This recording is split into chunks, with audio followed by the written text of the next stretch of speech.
Hey, what's going on, everybody? This is Kai. Just before the video starts, I wanted to give a quick shout out to Rift TV and the University of Florida College Republicans for making this all possible. I hope you guys do enjoy the debates you're about to see. Please like, share, and subscribe. But without further ado...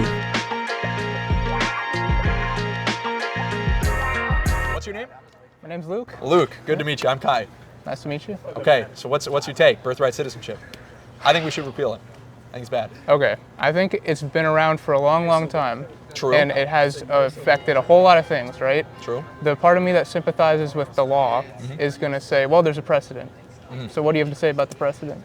Well, I mean, the idea of a precedent alone is, for me, not enough reason to continue supporting something in the future. Okay, 100% agree with that. Yeah. Okay, yeah. Because, and it was interesting when I talked to Mehdi, like, well, I'll do this aside. I asked him about the Second Amendment, for instance, which also has a huge precedent. Like, the Second Amendment was, has been around since the foundation of the country. The 14th Amendment ratified in 1868. Yeah. The Second Amendment's, much more fundamental, I would say, to Americanism. And he had no problem, like, he'd be totally fine amending it. And I'm like, well, the precedent kind of falls apart there. I don't think precedent alone is enough to justify something, in perpetuity. Yeah. That being said, I think the national situation now is such that birthright citizenship has caused disastrous effects. I think it's promoted, this idea of having anchor babies in the United States. Okay. It has devalued citizenship, and it has brought us to a point where, like, nobody can define what an American is. Okay. Nobody knows what an American is. And I think that's an issue. So I think if we were to repeal that, we would bolster a sense of national identity, and we would also reduce the issues that we're seeing in the conversation around immigration. So is that your goal? Yes. Okay, those two things are your goal. Yeah, those are kind of my big two goals. Okay, interesting. So what do you think about countries that don't have that? Don't have birthright citizenship? Yeah. What do you think of countries that just completely lack it? Do you think they're overall doing better, or? Well, it depends, but I think that other countries have seen a need for it. Like, I mean, I mentioned this before. Ireland in 2005, they had a ton of birth tourism, where you would have, people who would come on, vacations. They would plan to have their child in Ireland, and that child would automatically be granted Irish citizenship. And in 2005, Ireland passed an amendment, and they changed that law so that now they're applying it through the principle of jus sanguinis, which is through blood. One of the parents must be an Irish citizen for the child to be Irish upon birth. Okay, and I mean, I guess it's hard to say how that's affected them overall, but in the two metrics that you used, has that positively benefited them in those two metrics? I think that the principle, like the pragmatics of it, to measure it, I don't think you could really do that. Like, it's notoriously difficult to, like, study. Like, has national identity been fostered? There's so many confounding variables that it's tough to say. Yeah. That being said, I think it was a response to what they saw was a need. Okay. Like, we have to reduce this birth tourism, and it effectively did that. Like, it has certainly done that. So there's research saying it reduced birth tourism. I don't see how it couldn't, because the birth tourism, you wouldn't be able to have an Irish-born child. Okay. So if there was research that said it actually increased it, would your position change at all? Or because that's a separate issue, right? Like, you don't have a problem with birth tourism. No, I do. Oh, you do? Yeah. But only if it results in citizenship, or in general? Well, the birth tourism implies that they're coming to the country, and, like, the birth tourism is about the fact that they are planning to have a child knowing he'll be a citizen. Oh, I'm sorry, but I didn't know that. Okay. Yeah. So you're not. It's like anchor babies. You don't have a problem with you don't have a problem with tourism. So if tourism increased after that, and people happen to have kids in Ireland after that, that's totally fine. And they weren't citizens, that's fine. Oh yeah, it's totally fine. Okay, so the criteria for goodness or badness is who deserves to be a citizen. Is that sort of where the conversation's going? I don't know if I would say, like, goodness or badness, but yes. Okay. Yeah. Well, so we're not in the domain of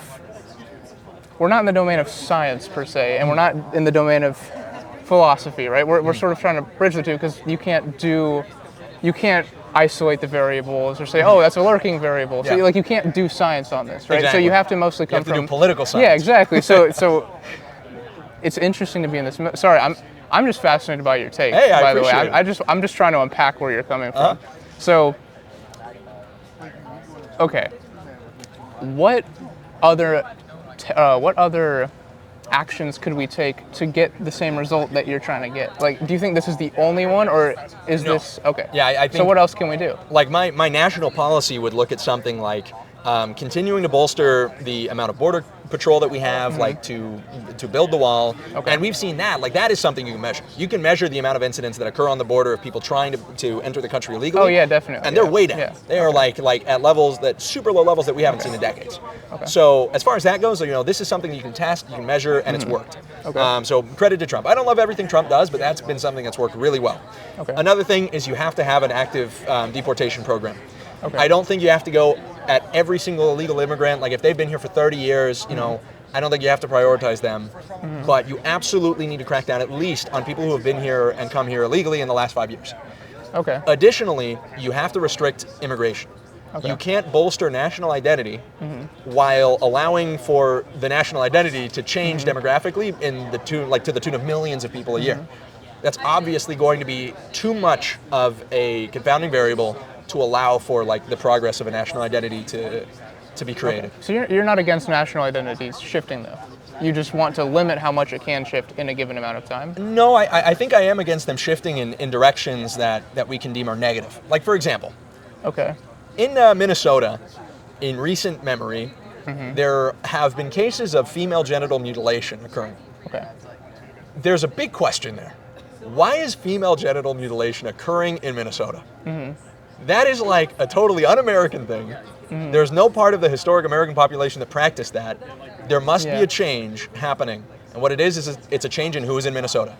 Okay. When immigration occurs from all over the world, Yeah. those parts of the world also bring with them cultures, practices, which I don't think are always good for the nation. I don't think they're necessarily evil. Like I don't think that like Japanese culture or Mexican or Argentinian culture is bad, but I don't think that the United States should allow itself to be turned into those different cultures. I think we ought to retain a national identity. Okay. So what about the case of our national identity is much different than it was 100 years ago? True. Would you agree with that? Absolutely. Okay. Yeah. Okay. So do you think that's a bad thing? I think there's aspects of it that are for the better and for the worse. Okay. I think many have been for the worse. Okay. And so when we're looking at who can and who can't come into the... Okay, so like, say we pass this. Yes. If you're born here, you're no longer a citizen. Unless your parents Or unless your parents are of citizens. blood. Okay, so that's an important distinction Yes. to make. Yeah. Okay. So say you're born here, your parents aren't of blood. You can't be a citizen unless you go through The naturalization another... process. Okay, exactly. Okay. You have to go through. You have to take the 100 question exam. Okay. Yeah, you have to do all that. Okay, you gotta wait in line, wait gotta your pledge turn, you gotta allegiance, do wait it. your Yeah, turn, okay, absolutely. okay. So, and you're fine with the naturalization process as it is thus far. You're fine with.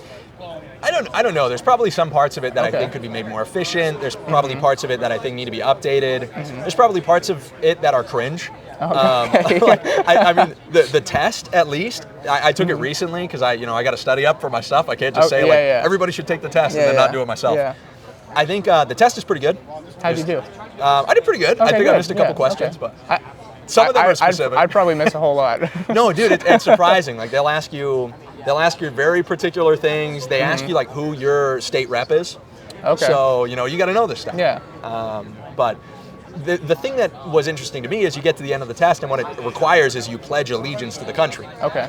But I think if you asked most people on this campus if you should have to pledge allegiance to the United States before becoming a citizen, they'd probably say that was like fascist. They'd probably say that's like authoritarian. Okay. And I think that should be a minimum requirement. Okay. So you're completely against. So there's this idea that would go completely counter to this, I would think, that the United States is simply a collection of, there's the Constitution, there's a collection of different important documents that are all living, right? Yes. And these people would say these are living documents, we should be able to amend them as the population, or the populace of the country changes, right? Yes. So you agree with that? I think that when we talk about what the United States is going to become, there is obviously a difference in the way that we interpret things. Okay. Like, for example, if you're talking about this idea of the living document interpretation, there's also an original intent interpretation that you can place on the Supreme Court. Yeah. Or some of the members of the Supreme Court hold that interpretive lens. I am much more an original intent kind of guy. Okay. I think if we think that the Constitution is good, that the Bill of Rights is good, if we believe that those are the ideals, the documents that made this country great, we have a duty to respect them and to create a context within which they can survive. Okay. I don't think the Constitution is good just because it enables and allows for its own self-destruction. Okay. Like, I don't think that an infinite amending of the Constitution serves any positive purpose. Okay. You could amend the Constitution to the point where, like, fundamental rights are removed, but you could do that entirely legally. Yeah. Yet I don't think that's good. Yeah, and that probably wouldn't happen either. Well, So- you never know. Oh, okay. I mean, if you look at the waves of immigration that are occurring, waves of recent immigrants actually, favor things like gun rights far less than the native-born population. Okay. So if this continues happening, like if you allow immigration to occur to the tunes of millions of people every year, the view of the country on gun rights will change. And eventually, the American society, which is so well known globally for its view on gun rights, for the idea of the Second Amendment, could eventually repeal that very fundamental American right. And you think that's? I think that would be bad. You think that's unequivocal? Like, I think it's totally bad. There's no world where that's good. Yeah, absolutely. Okay. Because we would be betraying the people that created the country. So when you think of an American, you're saying you have to limit who can enter. Not everybody in the whole world could be an American. Absolutely. But even if they went through the naturalization process, technically everybody has a chance to be naturalized if they go through all the steps. Correct. So are you fine with you said earlier you were, correct me if I'm wrong, you said you were fine with the current naturalization process. There's so many parts of it. Yeah. That I don't know if I would like blanket agree with that, but I don't I'm not rushing to tell you like, no, it's terrible. Because I think it's all right for the time being. I'm just struggling with in the real world, right? Not just in the world of discourse, in the real world. Like, let's say this happened, right? Wouldn't the naturalization process have to be more strict to get the goals of this to align with, now the population of, this would be step one. And 100%. Okay, so this is just the beginning, right? Yes. So what this is overall a signal of is the tides of America are changing. No, for sure. Right? Like the culture is changing, and that's a bad thing. Yes. Overall, the speed of it is bad. Absolutely. Okay. Absolutely. And I think, I mean, would you disagree with that? Like, I think mass migration, legal or illegal, will cause many more issues than a nation is equipped to solve in a timely fashion. I don't know if that's necessarily a bad thing, because if you have a nation that has mass migration really quick, infrastructure could theoretically collapse, right? Yep. Let's make it small. Let's make it like a city, right? Yeah. Say New York got like an extra 5 million people knocking at the door. That probably wouldn't be very good for New Yorkers, Yep. right? It would drive down wages. Yeah. It would increase homelessness. It would decrease social cohesion, social capital. Yeah. But in the long run, do you think, because New York has experienced things like that before, do you think in the long run, there couldn't be other positive things that we couldn't see just for years and years and years in the future? Like, the New York now is largely the result of conditions like that. So, well, how's the New York now? Well, what do you think? I mean, I've only been to New York twice. I'm not a New Yorker. I don't know if I can really speak to it, but I mean, they'd get mad, but you go to New York, you see like record high, like skyrocketing rates of crime, garbage in the street, a totally bifurcated society. There's a rampant drug use problem. Like, I don't know if the New York of today is like super good. Okay, so maybe it's economically powerful. Yeah, but see, I'm just wondering if New York had it down to a perfect system where in the history of New York, there was never too much stress on the infrastructure, right? And the cultural infrastructure, let's call it, from migration. If there was never that stress, would we even be talking about New York, though? That's the question I have in my head. Is like it's a matter of not just influence. Like, you look at history and you look at human progress. Generally, a lot of progress happens when things are tense, like the space race. You know what I mean? Like 100%. World War II, tons of progress, not necessarily all good progress. Some of it, there were a lot of setbacks to come with it, but what if that pressure isn't necessarily unequivocally bad, and it will certainly lead to the culture changing? You know I actually agree with you. Okay. I believe in this idea of like the refiner's fire. Okay. But I think that there's like good pressures and there's bad pressures. Okay. Like economic competition, like competition in a free market does breed innovation. Like it does, there's an increase in competition between different companies. You will create a more efficient system, and you will create something that is noteworthy. Okay. The issue is not all of the variables that you throw in are good. Okay. Which is why, for example, of course not. Yeah, it can't be. That's why I'm against the idea of like accelerationism. Okay. The idea that we like throw a bunch of things into New York because it'll create like an environment of pressure. Well, some of those pressures are unnecessary. Sure, New York and the major cities of this nation have always had lots of migrants, but the kinds of migrants they are also matters significantly. the rate at which they're accepted, whether or not they're considered American citizens, the amount of influence they have in the electoral politics, all of these things matter. Yeah. And eventually, you could just create a negative outcome. You could create a Zohran Mamdani and a culture which is not anti-crime, it's frankly pro-criminal. Okay. And I don't know if that's been a positive result, but he'll win. Yeah, I think I agree with that. I think he might. The question is that good?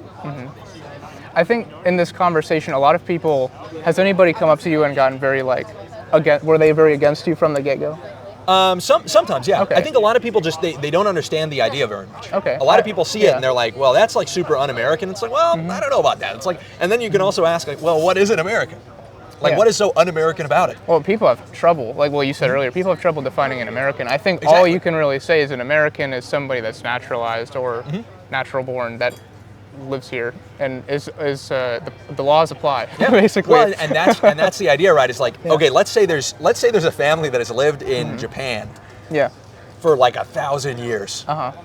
And they immigrate legally to the United States and have a kid, born American, is a naturalized American citizen. Is that child as American as the child of, let's say, settler colonialists and their descendants who have been in the United States since the 1700s? I feel like you have to say yes. But on what grounds? Legal grounds. Just simply as legal proceedings go, you have to say they are as American. And then that's the question, is like, if our Americanism, like if what an American is like somebody who is just like legally defined as such, the basis for it like is so flimsy. The basis for the legal definition? The basis for what an American is. Like I think we're talking about two separate things. Maybe. So I think a lot of people, when people say that isn't American, the colloquialism is like, oh, that's not these set of values that you would say, oh, an American must match these. But could there... Like, I think it's deeper than just legality. Oh, yeah. That's what I'm saying. So, but could there be some sort of way of talking about this that separated the legality? Because I think people, in all of politics and all political conversation, people confound an emotional thing, a philosophical thing, and then sometimes a scientific thing. Yeah. Because that's political science. But people confound all these things, and then it's hard to have a conversation. So, and I think it just, I'm not saying you're confounding it in the way you're thinking about it, but the way that you talk about it, I think could be considered like, when you say an American is this legally, you're also saying an American is this legally, yes, but it's also these other things. I think when this conversation is held, you have to somehow be able to separate, you know what I mean, those two things, because everybody agrees an American is this legal definition. I would disagree. I mean, I agree with that. I agree that everybody agrees with the legal part, you're right? You're legally an American. Okay, like, if you're an American okay. citizen, you're legally recognized as an American citizen. My question is to a deeper level, why, like, ought you be an American citizen with nothing more than, like, the circumstance of your birth? Like, why does your allegiance to the country not play a part in it? When I ask somebody what is an American, the idea that, and I think, it's not me conflating these two ideas. I think it's, frankly, many progressive people who conflate I'm not saying this is you. I'm just saying this is the conversation. Absolutely. When I say you, again, conflating you, second person you with you, the person, I think the issue is that the left wing in America conflates the idea of what it means to be an American in a larger, more important sense with what it means to be an American legally. I think they think... You're saying the left does that? Absolutely. Okay. I think most progressive people will say, you are as, red, white, and blue-blooded. If you were born here yesterday to immigrants who have lived in the a foreign country forever, as somebody who has been here and their ancestors have been here since the 1700s. Okay. They will equate those two people because legally they'll be defined as the same. So you're saying the left wing would say the legal precedent has a lot more power than the cultural precedent, and the right wing would say the cultural. The cultural precedent is irrelevant to the left. Okay. Well, I think whenever you're running a country, the cultural precedent does have to be left out, legally speaking. Completely disagree. Well, legally speaking? I mean, if you're in a court and they're using culture against you, I mean, it equates to hearsay at some point. You have to just use the what's it called? Going back to high school. The precedents, and then the documents that you have to make up your government, and your laws. So, I mean, we're going to get to a point in this country, we're already getting there, where eventually we won't be able to defend our national interests. Our national interests being... Absolutely. Or at least the national interests of the people who founded the country, the vision that they had for the country. But what do you mean? A republic, pro-freedom, okay. these kind of classical American ideas. Okay, yeah. We're going to get to the point where it's like, for example, the practice of female genital mutilation. Okay. It's a religious practice for some. To the average American, it's abhorrent. Okay. But if we are unable to rule based off of precedent, we're unable to tell somebody who practices female genital mutilation that they can't do that because it's a religious practice. Yeah. And what's the value of this country? Religious freedom. Well, what about male genital mutilation, though? Well, I disagree with that too. Oh, okay, but okay, at least if yeah. you're talking about the precedent, Yeah. circumcision is not viewed the same way in this country as it is female genital mutilation. So the precedent is really important culturally. Absolutely. Okay. And it speaks to who we are as a country, which is Christian. We are a Christian nation. That's why circumcision, it's like nobody bats an eye. I'm not saying we shouldn't bat an eye. Like, I'm not pro-circumcision. No, I don't care about the argument of circumcision. I'm just making. I mean, you can debate that all day long. I mean, we could also debate that, but I mean, for the purposes of this, those are equivalent in terms of their expressions of religiosity. Okay. So why do you believe that female genital mutilation is wrong?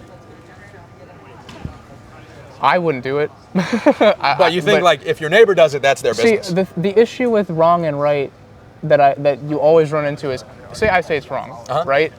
There's a context there. And say somebody else says it's right and completely believes it. There's a context there. I think everybody's just trying to do their best at the end of the day. You know what I mean? And they think it's best for whatever reason to do that. That doesn't make it right if we agree that there's an objective right and wrong. You know what I mean? But it also doesn't mean that the context, which is our country, the United States of America, needs to tolerate any kind of act.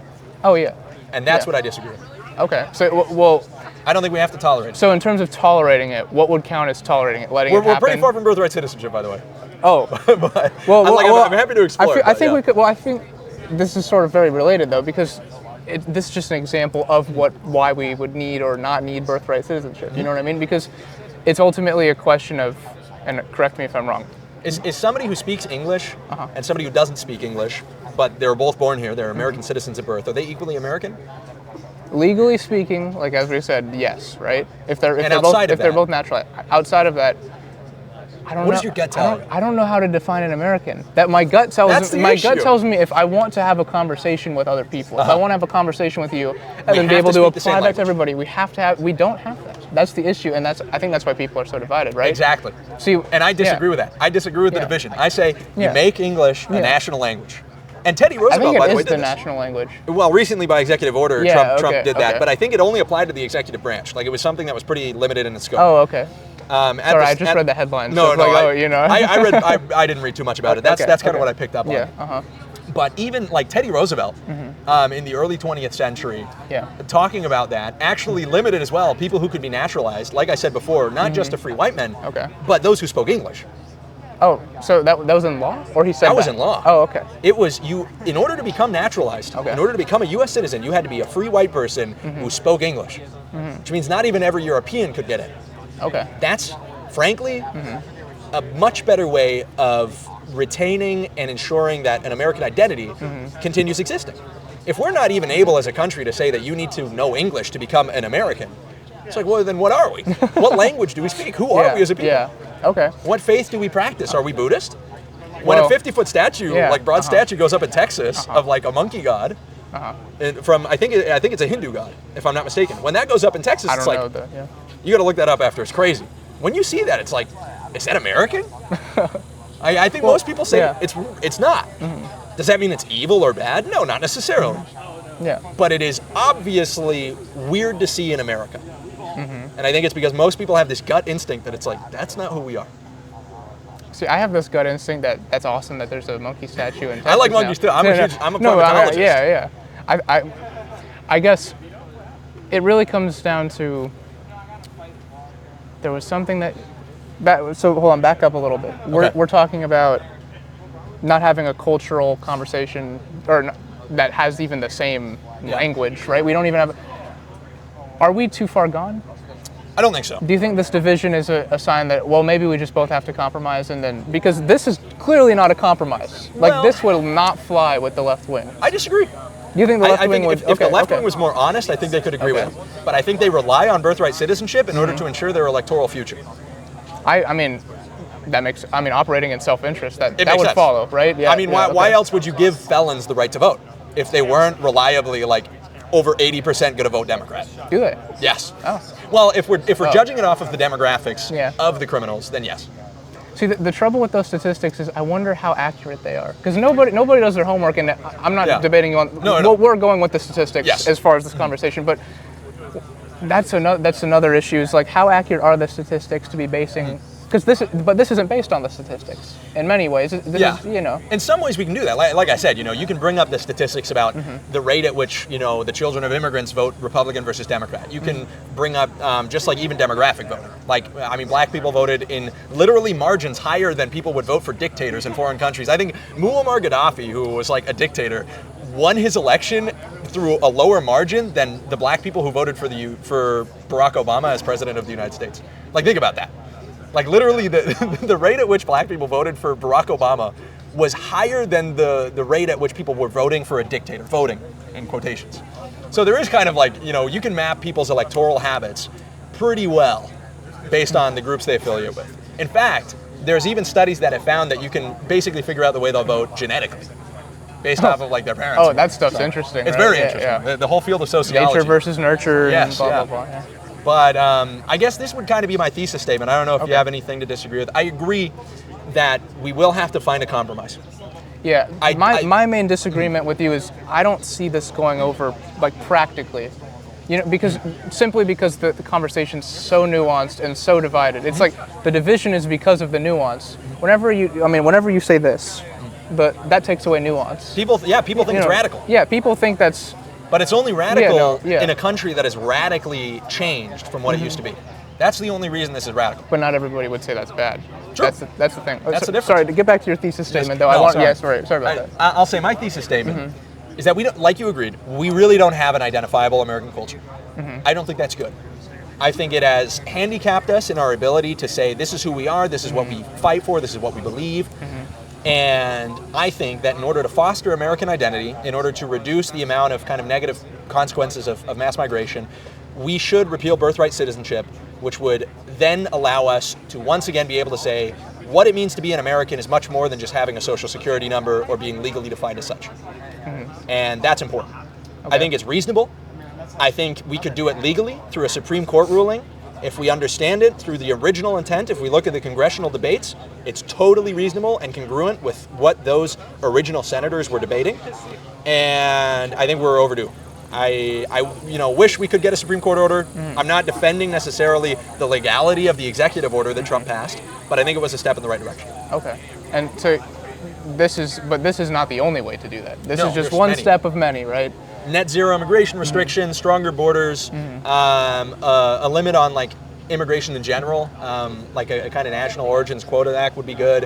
Mandating English as a national language, doing more to protect Christianity as a foundation for the morality of the country. Those are all things that I would do alongside repealing the birthright citizenship. So a lot of people must come at this, and this is where I guess I disagree, right? Or not necessarily, but I'm just not sure, right? Yeah. It comes down to a binary. Is this change good or is it bad? If you think this change can only be good, birthright citizenship really doesn't matter, right? Like, it really doesn't matter if people are or aren't born here, or change is going to happen, right? If you think it's bad, you're going to go down, your whole route. But when people come here and debate, that's really what the debate is, right? Is the change good? Is it bad? Absolutely. Of course, it isn't that simple, right? As you said, it's nuanced. The issue I have is how to make a decision like that. How can we quantify that? Because just because we have case studies of it happening in other countries, there's so many variables. I think the kind of simple thing is you just have to look at how the country's going. It's like, if you think the country's heading in a good direction, that's all right. But if you think that a national culture and identity is important, I think you'd be more prone to agree with my side. So this is a demographic thing then? To an extent, yeah, absolutely. Yeah, okay. Of course. Because I mean, the thing always becomes, well, okay, who's the demographic that suffers from not having this? Who's the demographic that would benefit from, I mean, just like in a very clear sense, like the demographic that suffers from not having birthright citizenship are people who are not yet American citizens. I mean, maybe like, legal immigrants who have children here, their children don't become citizens automatically if both parents are legal immigrants from another country, but I wouldn't even say they're suffering.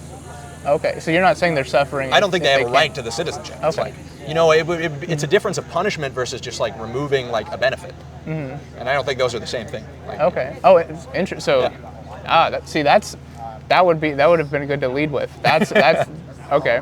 I understand that. Interesting. Well, thank you for talking. Of course, I dude. really appreciate it. Good to meet you. Seriously, I appreciate it. Nice to meet you. Good to see you. Good to meet you. I'm Kai. I'm Jared. Nice to meet you. My friend was over here. He was like, yo, there's this cool debate thing going on, and I want to go to law school. So Let's I figured go. might as well You and me both. come chat about it. Yeah. What year are you in? I'm kind of like credit-wise, I'm a junior. Nice. Yeah. Awesome. Not at UF.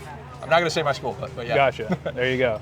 Yeah, saw that I disagreed with the claim, so I figured Okay. it could be a source of debate, but also hopefully a source of common ground. I hope so. I hope so. So I guess to establish the facts, your claim is birthright citizenship ought to be repealed.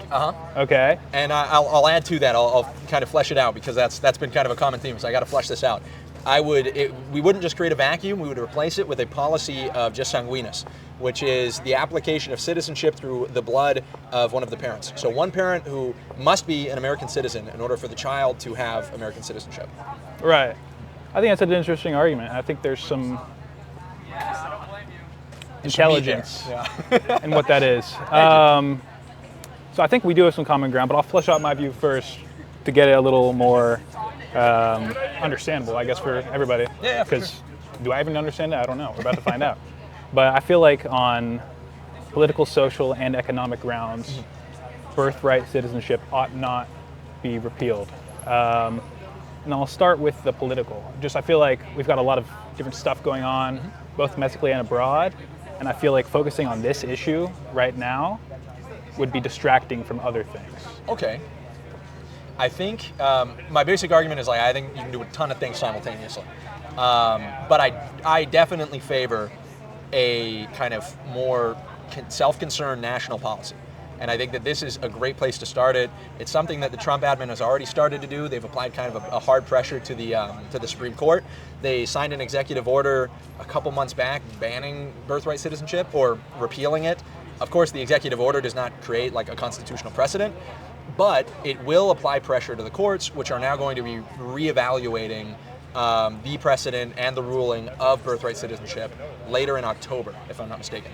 So I think that's good. I think, yeah. Cool. I didn't know all that, so that's cool to learn. Hopefully it turns out good. We don't know how it'll be. But I don't know how it'll turn out, but I'm excited to learn about it. Socially, also, I feel like kind of tied into the political stuff. We've seen some social unrest in the past 8, 10, 12 years that we Yes. hadn't seen in the previous maybe 20, 30 years. And I think this is an issue, I mean, it's related to what I was saying earlier, but that's unnecessarily inflammatory. I don't think the benefit that can be derived from repealing birthright citizenship is worthy of undertaking the potential serious social costs of, I don't want to just take a drastic view because I think it's fallacious to be like, oh, there could be riots, therefore slippery slope maybe. But I don't disagree though. It's very controversial. right, I think the main thing though that makes me not want to repeal it before we even get to the merits of it is the economics of it. Because I feel like birthright citizenship ensures more people can be citizens, which enables the United States to extract more tax dollars. Okay. I understand that. That is technically true. I think at the same time, though, the way that we have to weigh all of these issues against each other. You have to analyze, and I like the points of analysis, the political, the social, and the economic. To me, these kind of social and political ramifications greatly outdo the economic and the severity. The economic issue is true, it will generate more tax revenue, but that can be offset in very significant ways by changing up the tax policy, by being able to, as they say, kind of broaden the base and lower the rate. If we were to just change the tax structure and maybe increase corporate taxes and decrease the amount of loopholes that there are to paying taxes, you could significantly make up for the revenue lost by the amount of people who are not going to be citizens through birthright citizenship.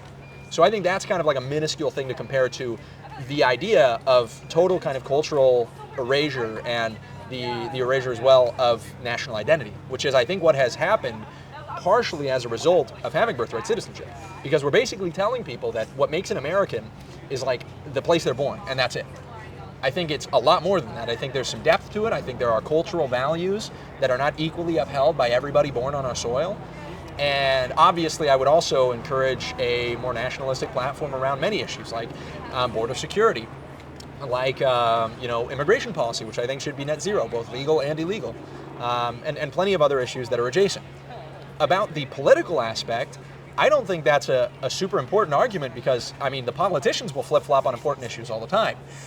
What the kind of severity of like a political or social backlash about this would communicate is simply like, who's unpopular. Trump right now is unpopular, so anything he promotes will be unpopular. If Trump wants to talk about, the border wall, that'll obviously become one of the positions that the Democratic Party is in opposition to. But only a couple decades prior, all of them in unison voted to expand border protections. It's not as if those issues are somehow wrong. It's that they're unpopular because they're being advocated for by Republican politicians. And I don't think that we ought to change the policies we advocate for just because Democrats are going to have an issue with it, just because there will be social unrest. It's like people will have social unrest just because it's popular. Right. I really agree with what you said about how being an American is more than just being born here, because I think we do have a sense of shared values. Yes, absolutely. That really make us the best country in the world. Blessed to be here. Couldn't be more thankful. Yeah. But I think that can also be used to argue against the repealing of birthright citizenship because of this idea that we are a nation of immigrants. Okay. At what point? I would say since the inception, and then especially as we got toward around the turn of the 20th century, things really started to uptick. All right. Let's look at the beginning, the first point, the founding of the country. The people who could be naturalized, the people who could vote in the country were free white men of good character. That was the standard. The amount of immigrants that were coming from around the world was not at all comparable to the millions that are, both legally and illegally immigrating over the southern border. The origin of the immigration was Europe. It was Western Europe. It was majority English speaking. It was majority Protestant. And they weren't immigrating to a country that existed. They were establishing a country. They were creating one. They were settler colonialists more than they were legal immigrants. That would be the first contention. The second, the turn of the 20th century. At the turn of the 20th century, you had the Chinese Exclusion Act, which had been instated in the later half of the 19th century. I think, if I'm not mistaken, 1886 is when it was instated. 10 years later, through the Geary Act, it was extended. 10 years later, it was codified into law. And you had President Teddy Roosevelt, who around the same time restricted naturalization. The only people who could become American citizens were free white men who spoke English.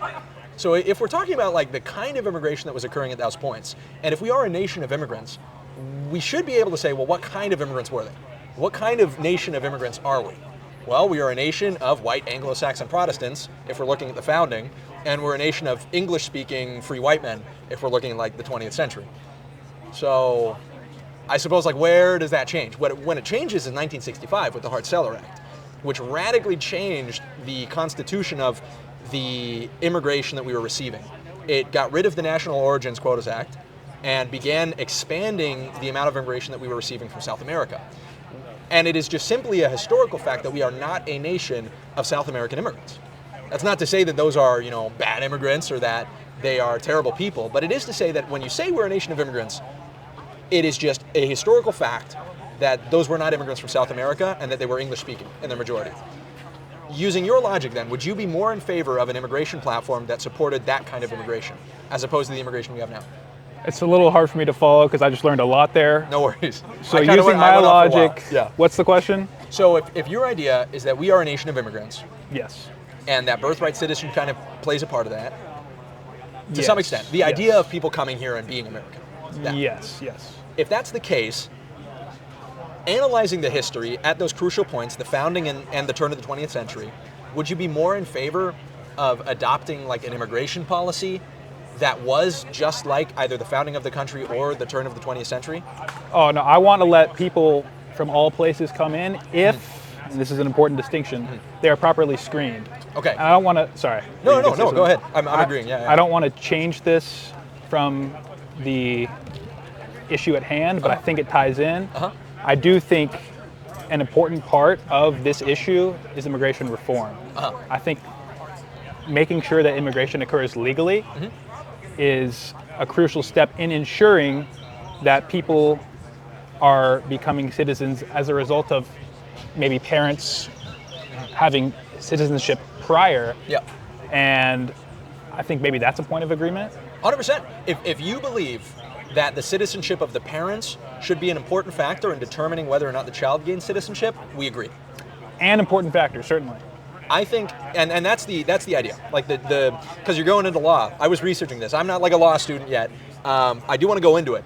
Those are the two kind of legal principles. It's either, and it's always in Latin. It's always in Latin with law. It's either jus soli, which is the soil, which is the place you're born, or it's jus sanguinis. And the sanguinis, that's blood. So either the citizenship will be extended through the blood of the parents, one of whom must be an American citizen, or it'll be extended through the soil you're born on. Right now we're doing it that way. We're doing it by the soil you're born on. If you're on American soil, you're an American. With obvious exceptions, the children of foreign diplomats, ministers and whatnot, ambassadors. But I agree, to that idea that it ought to just be the children who are born to American citizens. Their parents have an allegiance to the country. Can I qualify my claim? Sure, yeah. I wanted to be sure to emphasize, I think it should be one consideration, potentially of more. Not the only. Not the only. Okay. What do you disagree with about the idea of extending birthright citizenship only to the children of American citizens? I think that the child ought not be punished for the sins of the father. Well, and I'm pretty... Sorry, go. I'm pretty sure that's a Lockean principle. Mm-hmm. And let's say two people come here illegally. Mm-hmm. I don't support that. I support legal immigration. Mm-hmm. And they happen to have a kid here. Mm-hmm. I think that because we have such great opportunity in this country, the child ought to have the chance to be an American citizen. And I see an issue is going to arise with separation. And I don't want to get too far off the issue because I feel like it would open up that's an important tangent. More debate. Yeah. I agree though. This is part of why I want to repeal it. Is because it has created the situation you're talking about where it's like two illegal immigrants have a child here. It's the idea of like an anchor baby, right? I don't like the term. I think it's an ugly term, but it is true. People will do that. It's also called birth tourism. That's kind of the other term for it. That will happen. And you're right. What happens? Well, the child has been made an American citizen upon birth. But the parents are not. The parents are illegal immigrants. If the parents are found out to be in the country illegally, the law requires we deport them. But what happens with the kid? He's an American citizen. So there is an issue of family separation. Either you deport all of them together, but then you're deporting an American citizen, or you keep them together, but then you're undermining the loss of the land. It's a lose-lose. It's a tough one. Yeah. My solution to that would be, kind of as I alluded to earlier, making it more difficult to come here illegally, so making legal immigration a more... you want to discourage it? Well, no. I want to encourage legal immigration. I want to discourage illegal immigration.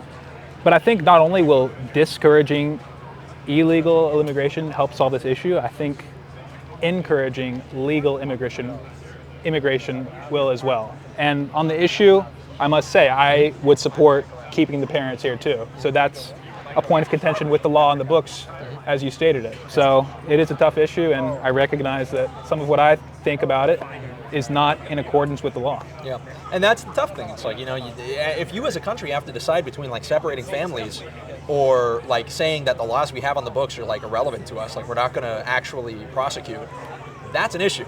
It's it is a lose-lose. But I think that my solution is actually far more pragmatic in discouraging illegal immigration or birth tourism. If you look at, this is what was occurring. Let's say even, people are vacationing here. Let's say they have a kid. Kid's in America.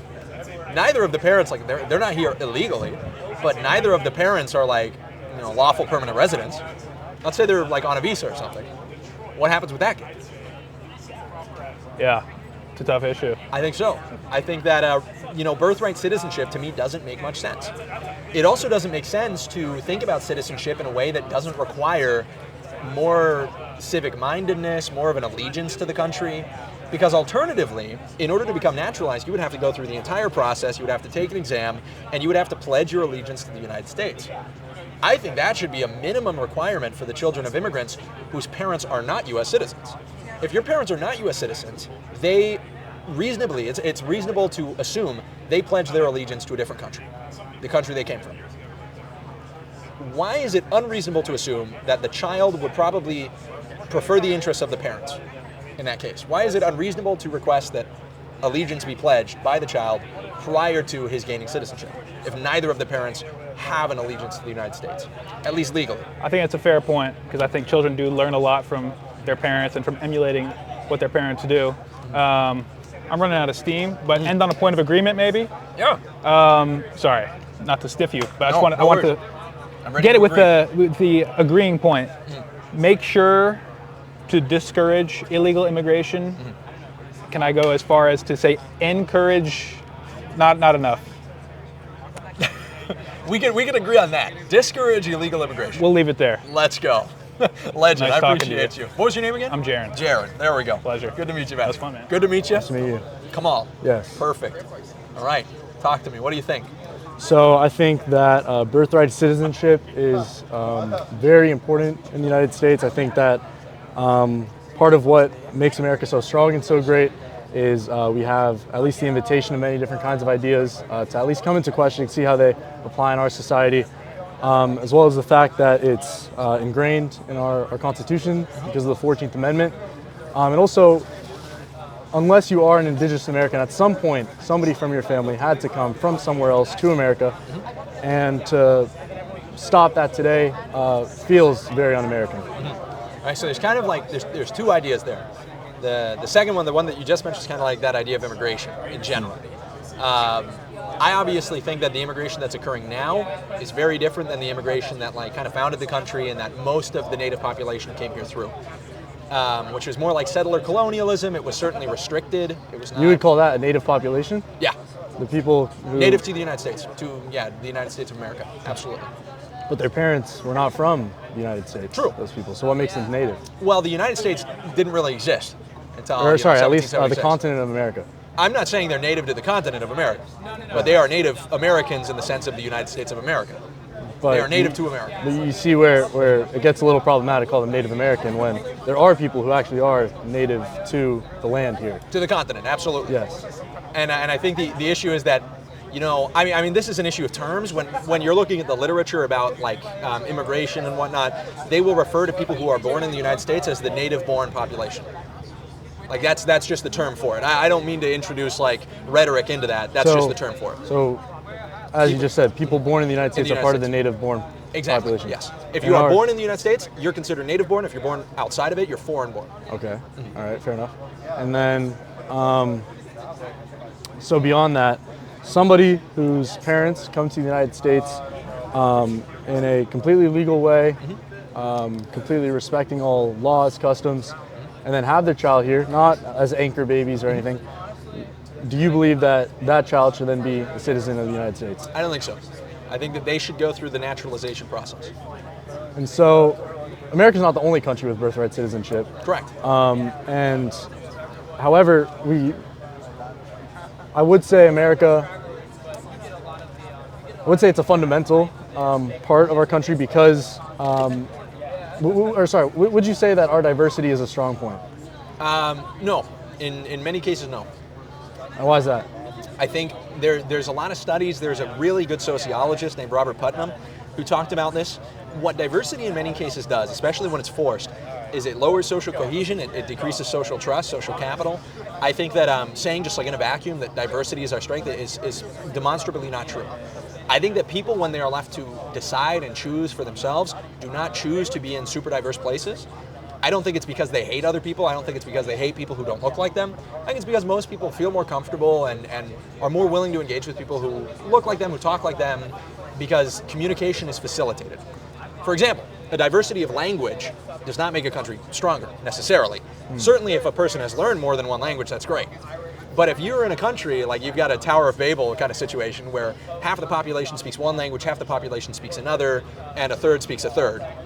And I mean, you've kind of messed up the proportions there, but let's say you have these three languages in one country. The cohesion of that country is going to be reduced because the people can't communicate. But there still can be a sense of nationalism. I personally am the child of immigrants to this country. Where from? And I'm from Jordan. Let's go. And so I feel very much American. I was born in North Carolina. Nice. And I've lived in the Midwest. I've lived in Florida. Okay. And going to American public schools, for example, in the Midwest, I was taught very American ideals. I was taught to proudly stand for the national anthem and to truly love what makes America American. And that's why awesome. I'm proud to be an American. So why limit that from more people coming in and being an American and every day exploring those virtues and you know. So I'll say, like, a lot of the stuff you've said that you feel and that you've learned, I think all of that's great. Would you agree that that's probably not every immigrant? Immigrants or children of immigrants? Both. I'd say there are some immigrants who see problems with this country, but for the most part, I mean, most American school systems really do teach kids to love their country and whatever. Do you think it should stay that way too? I would say so. I think. Okay, good. So, we agree on that. So you were saying something earlier about 3 languages, right? Yes. And I want to actually add a caveat to that, because you said, they could still kind of have a national identity. Most of the time when that happens, and you see that in Europe, right? Because in Europe you do have these. Yeah. Belgium has Flemish. And I believe it's German and French, right? Exactly. And then you've got places like Switzerland, which has a division between like German speaking, French speaking. You have places like the Balkans. You've got places like in England, like in Spain, where you have Basques and you have separatist movements in Europe that begin to diverge from their national identity and identify more with their kind of racial or ethnic group specifically. What I think is that the more differences there are, the less national unity there is, actually. But so is this in turn pushing for, mono-ethnic states? Or? Well, I mean, in the United States, we are a multi-ethnic country. Like, just that is the way we are. And I think a lot of people will take what I'm saying the wrong way. It's like, I believe in compromise. Like, obviously, the demographic core of the country, like, we don't really have a demographic core. I mean, the white population is no longer a supermajority in the country. Obviously, we have a large Hispanic population. We have had a black population in the country that has been here since its founding. All of those people, are Americans. There were Mexican populations that were subsumed into America when the country took more land. Yeah, those are Texas. Exactly. Okay, yeah. I don't think we're like getting rid of those people. Like, I don't believe that at all. Those people are American. In fact, they're more American than me, because my answers came more recently than theirs did. And if you don't mind me asking, around what decade was that your ancestors? My ancestors? So it depends what side you're talking about. My mom is actually from Germany, and my dad, it was my grandparents that came over to this country, on both sides of his family. But so in the 1900s at least. Yes. Right. Okay. And so, with that being said, so you said it was your grandparents that were born in America at first? No, that moved to the. So your yes. parents on that side Exactly. were born. And so, do you think that at that time they deserved birthright citizenship? Well, they didn't have it. Like my grandparents, or are you talking about my dad? Yes. Should my dad have Yes. it? I mean, this is kind of an interesting argument, and I get what you're saying. It's this idea, it's like, well, how can I argue against birthright citizenship if I've benefited from it? Because what you're saying is true. It's like, eventually, everybody came from someplace and got their citizenship how they got it. I don't think that birthright citizenship forever, always has been a bad idea. If I was in favor of like going back and like getting rid of it, like for all of history, all of American history, eventually like we'd get to a point where very few people would end up American or would end up like citizens. I don't think that's the case. I think right now in our country, immigration has changed very significantly. I think that those immigration patterns require us to take a look at some of the legal processes we have, like birthright citizenship. That being said, the kind of citizenship that I am in favor of, which is through blood, would still allow me to be an American citizen because one of my parents was an American citizen already. Whether or not he should have had, like my dad, whether or not he should be an American citizen, you can kind of argue about that. I think so. I think that the immigration patterns during those decades were very different than they were, obviously, than they are now. But admittedly, like, I'm willing to say that I'm less American than somebody who has had ancestors here since the 1700s. I'm willing to admit that. Which include many non-white people, as you said. Okay. Yeah, absolutely. Like there's black Americans that are way more American than I am, certainly. Okay, and so from a country like Germany, one where you probably would say most ethnic Germans, national Germans, aren't too much of a concern coming into America, you think that they should, if a German couple comes to America to work, and even they got naturalized, should then their child that they have be an American? Well, if they've been naturalized, if they've gone through the process of naturalization, they are citizens, their child will be a citizen. And so one of the parents must be a citizen in order for the child to have citizenship. So now let's say we've got a couple that are on like worker visas, green cards, and they have a child. and they have a child. How long should it take for that child to become naturalized? He should go through the naturalization process. And with that timer of how long he's been in America starting from birth. Well, it's not like I suppose, because you need to be in the United States for 10 years, I think, is the term, right? Yeah, I think we could count it from birth. So he could take the exam, I suppose, at like 10 years old. I am more in favor of a policy of administering these exams, like maybe at the end of high school, around the age of 18. But at that point, a lot of countries don't have citizenship by descent. A lot of them do, actually. Yes. The principle of just sanguineous, I think, is more popular. But in the cases of ones that don't, or even in the cases of people who came to America looking for a better life and don't even relate or adhere to their home country, that child then comes in, they don't have a passport, they basically become a stateless child. Well, that's right? not necessarily true. Like to where could they be a state? Lawful permanent residents have social security numbers. That's something that not a lot of what people about think passports? I think so too. I think they can apply for a passport. Like if you have a social security number, I imagine you can have a passport. I'd have to look I into believe that. that passports are reserved for American citizens, with a few work exceptions. We could fact check this because students, like people who are on non-working visas, students or worker visas as well, they can all have social security numbers. I imagine they also have a passport still. But you're talking about like a child who's born here. I mean, these are kind of the logistics we could look at. I'm sure that, if we were implementing this in policy, I'd flesh it out in a million ways that I'm unable to do just right now. Yeah.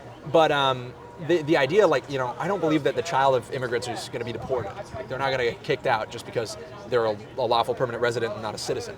I just think that at one point, at some crucial beginning, you do need some kind of pledge of allegiance to the United States. I think that, frankly, more people should go through the naturalization process. I think more people ought people Yes. who have like un-American ideals. You'd Yes. say, whose family family history go back in not even that. I feel like we ought to even restrict things like voting. I think people ought to show more civic mindedness, more political fluency prior to their right to vote. Like I'm in favor of restricting these things in order to kind of foster a greater sense of importance around it. And totally. For you said a few times that it has to do with immigration patterns then versus now. What has changed so prominently to the point that now we need to not allow birthright citizenship? Well, a huge part of it is who are the immigrants? Like I think one of the issues that I was talking with another gentleman about is what is an American? What is an American? American is somebody who at some point has resided in America. You can be living in Japan for the last 20 years but still be an American because that's where you grew up. Yep. A lot of it has to do with identity. And what identity? Like what parts of an identity?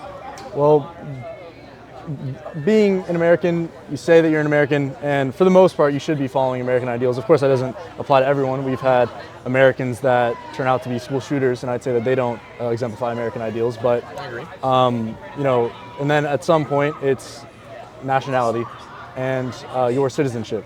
Do you think language has something to do with it? I'm not sure what's happened recently with Trump, but I know at some point we didn't have English as a official national language, and part of that would be because we've had hundreds of indigenous languages. Of course, you said people were speaking Spanish when we acquired parts of the American South. So I don't think language quite as much. I do think, though, people should try to assimilate when they come to a new country and learn English for things like education, working. But I'm not exactly sure if that should be that much of a requirement. I'm not sure. Do you know if the citizenship test can be administered in other languages? I think so. Yeah, I think they can administer it in Spanish. If I'm not mistaken, somebody's going to fact check me on that. I'm not totally sure.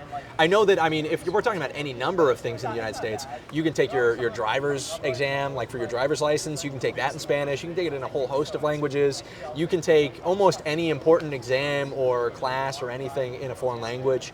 And I think this is the issue, is that, somebody who is born, and that's, by the way, that's the point of the birthright citizenship thing. Let's say that you can't take the naturalization exam in any language but English. Well, that doesn't matter, because if your child's born here, they're automatically an American.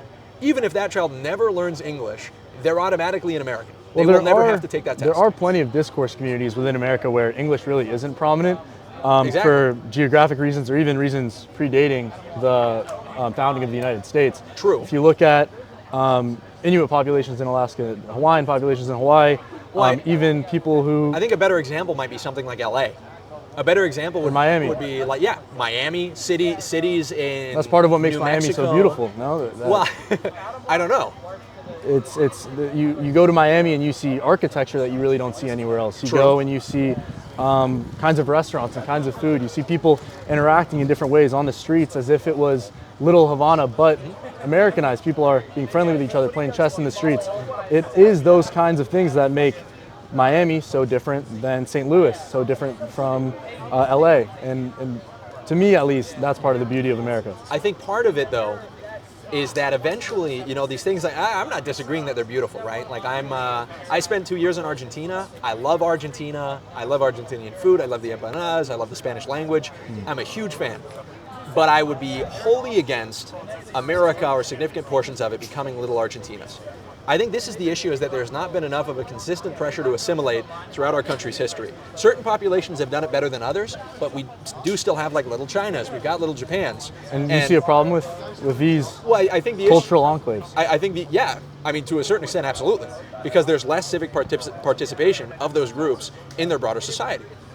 They insulate, they don't mix. And how does it harm you when, the Chinese people who live in, say, Little China in San Francisco, they play their old Chinese games and eat Chinese food and all that. What makes that so offensive? It's not something that to me personally is like going to cause harm.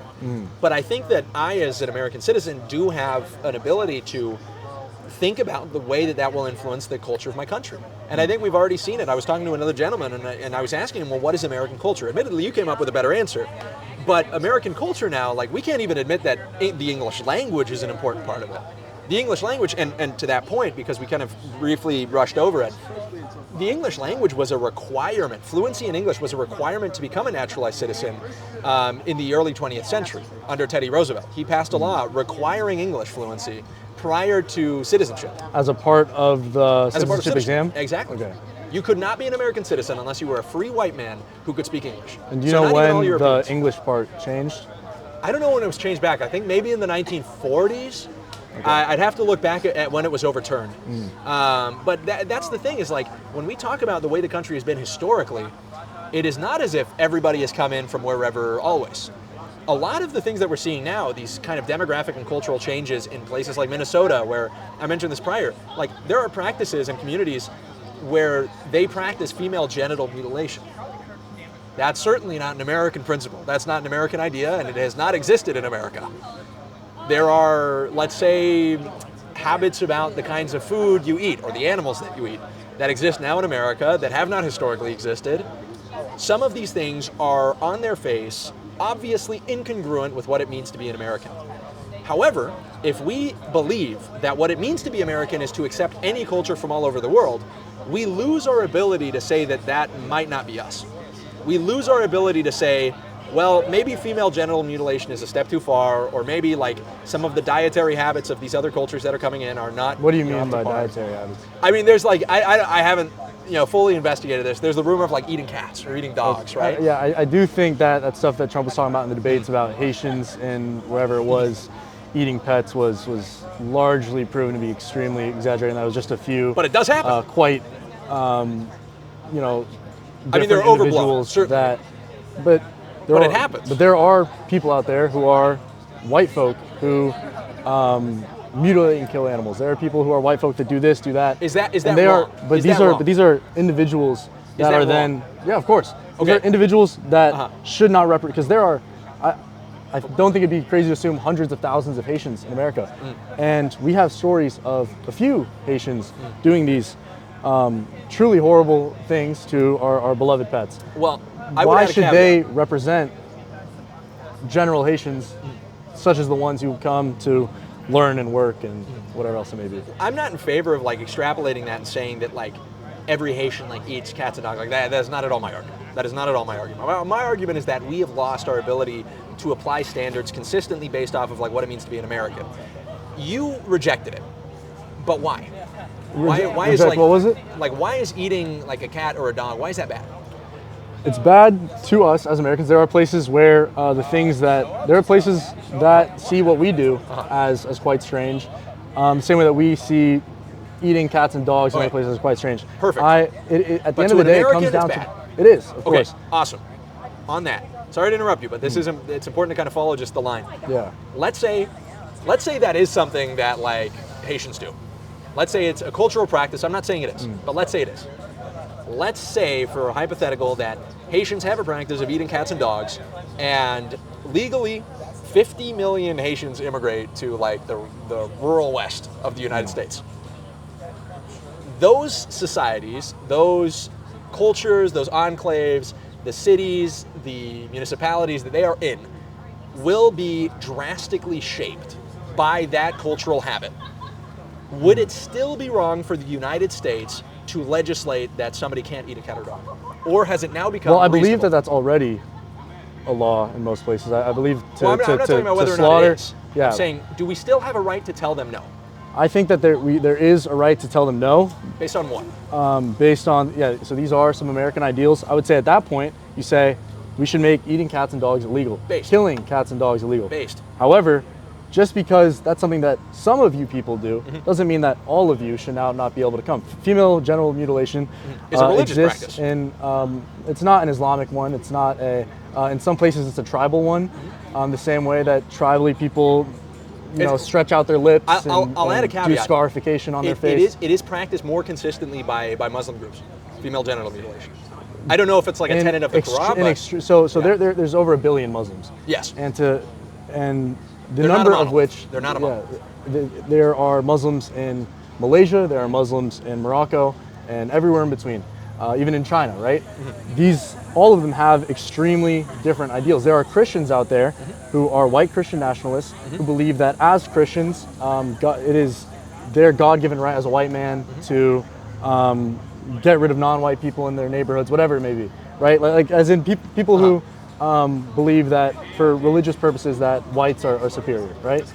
Okay. They're out there. There's not many of them, yeah. and they're radicalists, True, right? You'd true. say that. Are you a Christian? Yes. So you'd say that. Do they represent you No. in your faith? No. So And I would think- say I the think same it- thing happens to these tribal practices. Very specific. There are many Muslim countries that are very close American allies that have no such thing in their cultures. And then what's really, I guess, offending me in all of this is the overgeneralization. The fact that you see these few people who are doing these very un-American things and then attributing it to the countries that they came from and saying, hey, now nobody from these countries should be coming to America. Or when you come, you shouldn't become citizens because a few of these people do this bad thing. Well, I didn't necessarily say those things. I said that birthright citizenship, no matter what country you're from, should not be extended if neither of your parents are citizens. That's my claim. We should extend it through one parent who is an American citizen.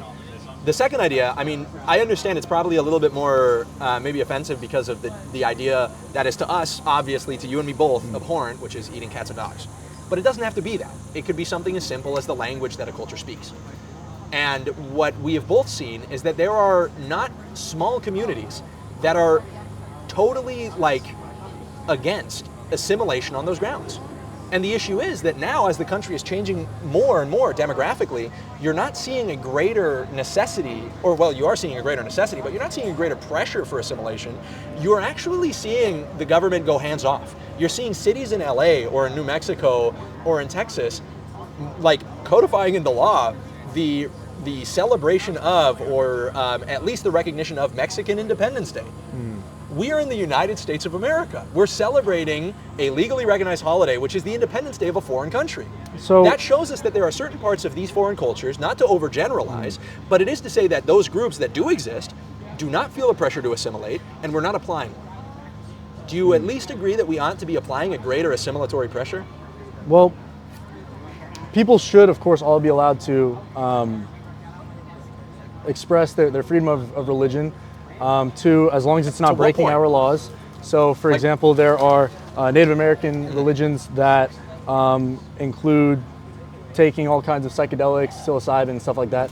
And those people are often not allowed to do that because of American laws. Yeah. What do you think of that? Are you in favor of that or against that? I would say It's a gray area, but sure, I'm for it. Fair enough. It's Okay. the same way that you could say that people from certain areas of the world eat cats and dogs, but I believe that in most of America, the slaughtering of cats and dogs is illegal. Yeah, and that's true. And you can be fined or jailed for doing it. And same thing with female genital mutilation. Yes, It should be illegal, And so, even if it's for religious reasons. so we have groups like Native Hawaiians or Native Americans, etc. You think those people have extremely different cultures than us. Maybe they're not doing these things that you see as abhorrent, but they are different. And a lot of the time, they don't assimilate. They keep to themselves. They continue speaking their languages. They continue eating their food and making their textiles, whatever it may be. Are those people required to assimilate with the white man whose family has only been here for the past few decades or centuries? Well, and that's the thing I'm talking about. Obviously, some cultures are more closely parallel to what the American identity has historically been. Like an immigrant from Europe who speaks English is already going to have that checked off, right? But it's not to say that he's going to be more American than, you know, a black man who's been here since the 1700s. Or how about a black man from Sudan, right? Well, then it's a little different. Areas of Sudan What language have, is he speaking? Arabic. He Okay. speaks Arabic, and then he comes to America, goes to, say, an American university, learns more English, wants to set up shop. But there are some people in Sudan who do engage in female genital mutilation. What makes it, other than language or maybe even race, that makes this Sudanese man much less of an American than the British man that comes to America? Well, I mean, you have to analyze like a variety of factors, but part of it is like, well, what is an American? Again, we go back to that point. And I just disagree. It's like you have to be able to consider some of these basic things. Like one part of it is just like Western tradition. Like Western tradition is absolutely part of the American heritage. The philosophies, the way of thinking, but even past that, there are cultural perspectives and cultural perceptions that typically go unmeasured. A lot of the times when we talk about like immigration, and we are kind of off the topic of birthright citizenship, talking about immigration, but when you talk about immigration, almost all the time what people mention are like things you mentioned. Food, architecture, those are products. That is the tip of the iceberg. That is the tip of the cultural iceberg that you see. Below that are huge differences that are much more difficult to quantify about the way that people learn, the respect and like the veneration they have of the elderly in their communities, the amount of appreciation that they have for mothers, the ways in which they value time.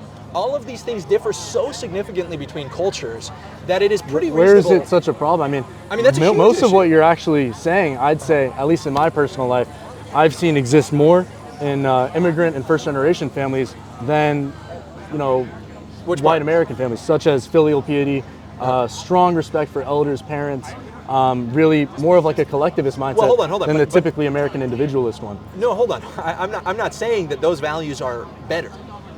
I'm saying that they differ among cultures. Like you actually made my point for me.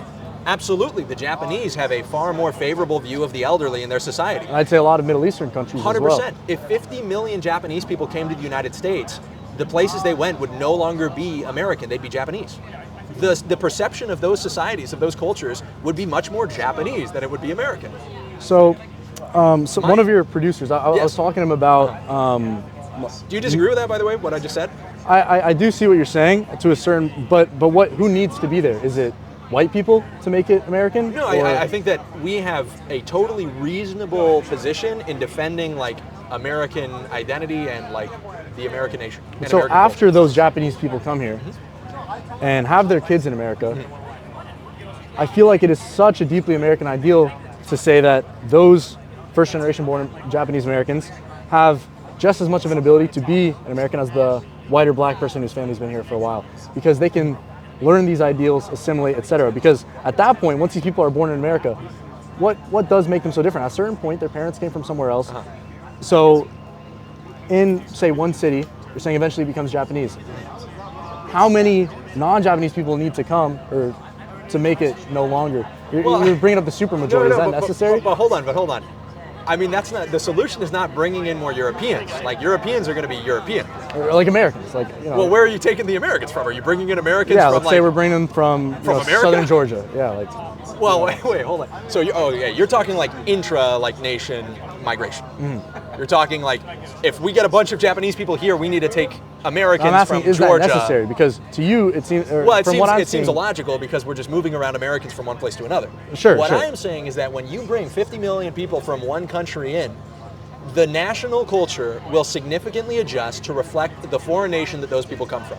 I don't think that's ridiculous. I think the children of those immigrants will likely carry more of the values from their parents' home nation with them because that's where they're being raised. They're being raised in a household with two parents who may not speak English. Admittedly, the children of Mexican immigrants, for instance, do learn English at high rates. The parents, however, don't, especially if they immigrate when they're older. In fact, I think it's like less than 40% that end up learning English in their lifetimes, even if they live in the United States till they die. And the children are now being raised in kind of two cultures.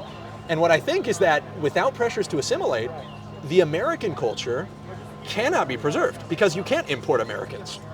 And so what makes the, so getting rid of birthright citizenship, how does that help your case of wanting more assimilation and a strong American identity? Because it changes the way that we think about citizenship.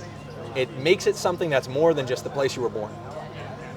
It requires a pledge of allegiance through the naturalization process of everybody who wants to become a U.S. citizen. And I think I would obviously support the repealing of birthright citizenship in tandem with a bunch of other issues. In tandem with like an immigration restriction, an immigration moratorium, in tandem with stricter border policy, in tandem with a deportation platform that is obviously not going to deport every single illegal immigrant, because there are people who have been here for multiple decades who frankly, they are part of America. They've lived here for a very long time. But even people who were brought in at a very young age and almost all they know is America. Yeah, exactly. Okay. So, like, I'm not saying that every single person needs to be removed, and I don't even think that's really possible. But we must do something to try and encourage a pressure for assimilation, and try to think like citizenship is more than just a social security number. And so, sorry, I just want to backtrack on something Yeah. you said. So you were talking about, you said it was 40% of these Mexican adult immigrants. I'm not sure about around that. that, Yeah. But pretty high rates for the kids. Yes. But Higher rates. yes, It depends, by the way, where they live. but like acceptable rates, would you'd say? Certainly. At the time, like for the time being. So this is what we're talking about. It's the kids. Actually, I want to amend what I said, because I did misspeak.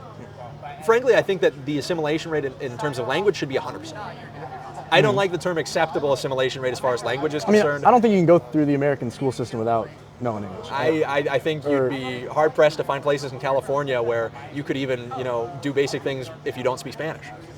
Like if you're in parts of the country and you don't speak Spanish, you're actually going to have a super tough time getting around. Yeah, but there are no American schools where the tests that are being administered in the state mandated English class are not going to be in English. I mean, you go to school in America. These are people who are born in America. Let's assume that they're living in America. They're going to go to school, learn have English. an English class.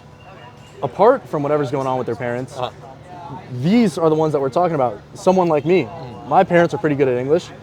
They're great within their professions, well respected in their American community as well as their community back home, learning English. However, me, aside from all that, I had a fresh start. I was born in America, and I speak English way better than I speak Arabic. So these are the kids I'm talking about. They can come to America. I was involved in like an English as a second language course, and we can push to assimilate these kids using education reform and different kinds of things, rather than just saying, hey, you don't get to be an American because your parents are speaking this other language. You know what I mean? I understand that, and it's like, you said they're already learning English at a good rate. Well, hold on. And we can push that and make it even better. So you have to analyze the larger context here. And this is why I was talking about what's happening in places like LA and places like New Mexico. This is not slowing down. The patterns of immigration, the amount of the population that's Hispanic has been rapidly increasing. In fact, if you're just looking at visas, which obviously are not all from South American countries, plenty of them are from India, plenty of them are from China. If you're just looking at visa holders, it's 55 million people. Like, you have an insane amount of people in this country who are from foreign countries, and that is not something that's decreasing, it's increasing. Which means that although I kind of agree with what you're saying, that they're having this pressure to assimilate at least in language classes, I think it's like the bare minimum that kids are learning English in schools.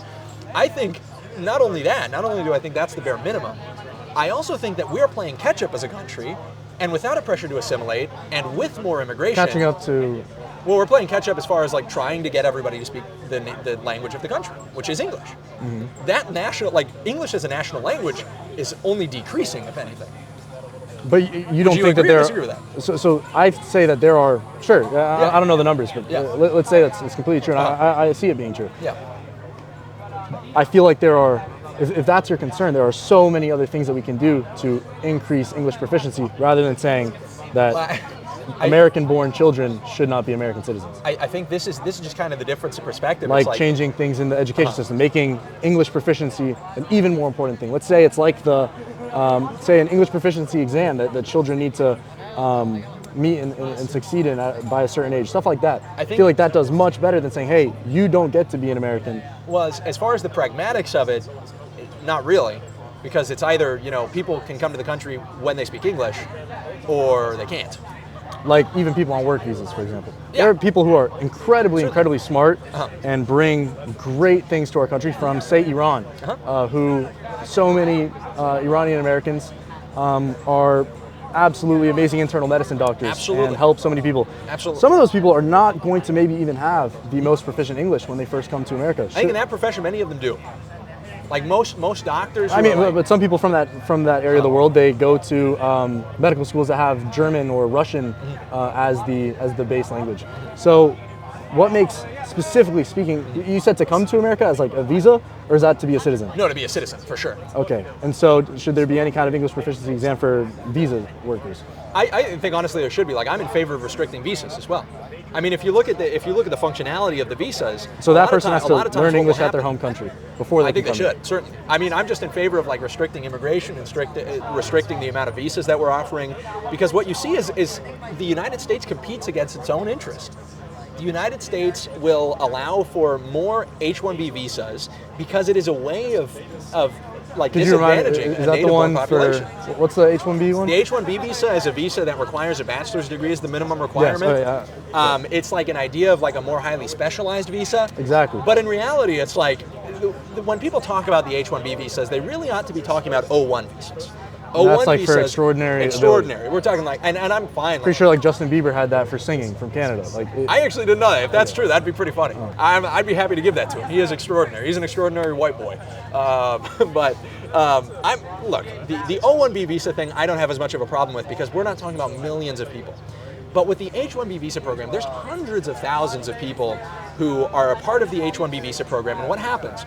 You have companies that will create positions that don't exist, say that there's no American to fill the job, and they will import an H-1B visa worker who they are then able to threaten with the revoking of their visa when the renewal period comes around in order to decrease the average wage that they are paying their employees.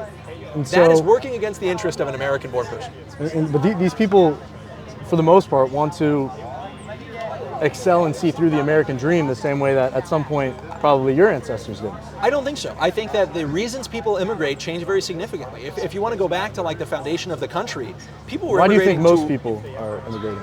Oh, economic reasons for sure, 100%. Which does that fall into the American dream? I think it's part of it, but I think the idea of the American dream just as like pure economic potential is sad. Like I think America is a lot more, but economic potential. But I don't think that's what people see it as. I don't think people see the country as more than just economic potential. I think if you were able to receive a much higher wage in Mexico, I think that far fewer people would immigrate from Mexico to the United States. Hardly anybody would. And there are people who, in their home countries, have difficulty finding proper sanitation, proper food, proper whatever it may be, or maybe they're escaping terrible regimes that go against these American ideals. They're coming here for, first of all, freedom from those things, safety, right? But the economic advantage is there. That's part of what makes America so special. We have to look at America differently than every other country because we're not a country like Japan where we've always been Japanese. We've always been. America was truly founded on people from other places coming to this land. But it was a lot more homogenous than people make it out to be. It's like the term WASP is the term that is used to describe. Like at what point was it more homogenous? For the first, like almost the first 2 centuries. So like you had 1700s waves to of, early 1900s. Basically, but you had waves of Chinese immigration. But what was the response to the Chinese immigration? Well, it was the Chinese exclusion. Okay. Like every time that we have had these significant changes until the when 1965. Africans came to America, what we did was enslave them. Yeah, that was terrible. Okay, and so Wait, but and you're saying it was more homogenous then, because at that point we had Chinese people being excluded, white people, there being factions of white people who are part of the Ku Klux Klan who are deeply want to. The Ku Klux Klan is not like an ethnic group. That's like a club. Just a group. Yeah, okay. But there were white people who were extremely to their core racist. There were I'm kind of confused how this is like factoring into like. But I'm saying it definitely wasn't homogenous then. Today, the black man, the white man, the Asian man. Talking about people?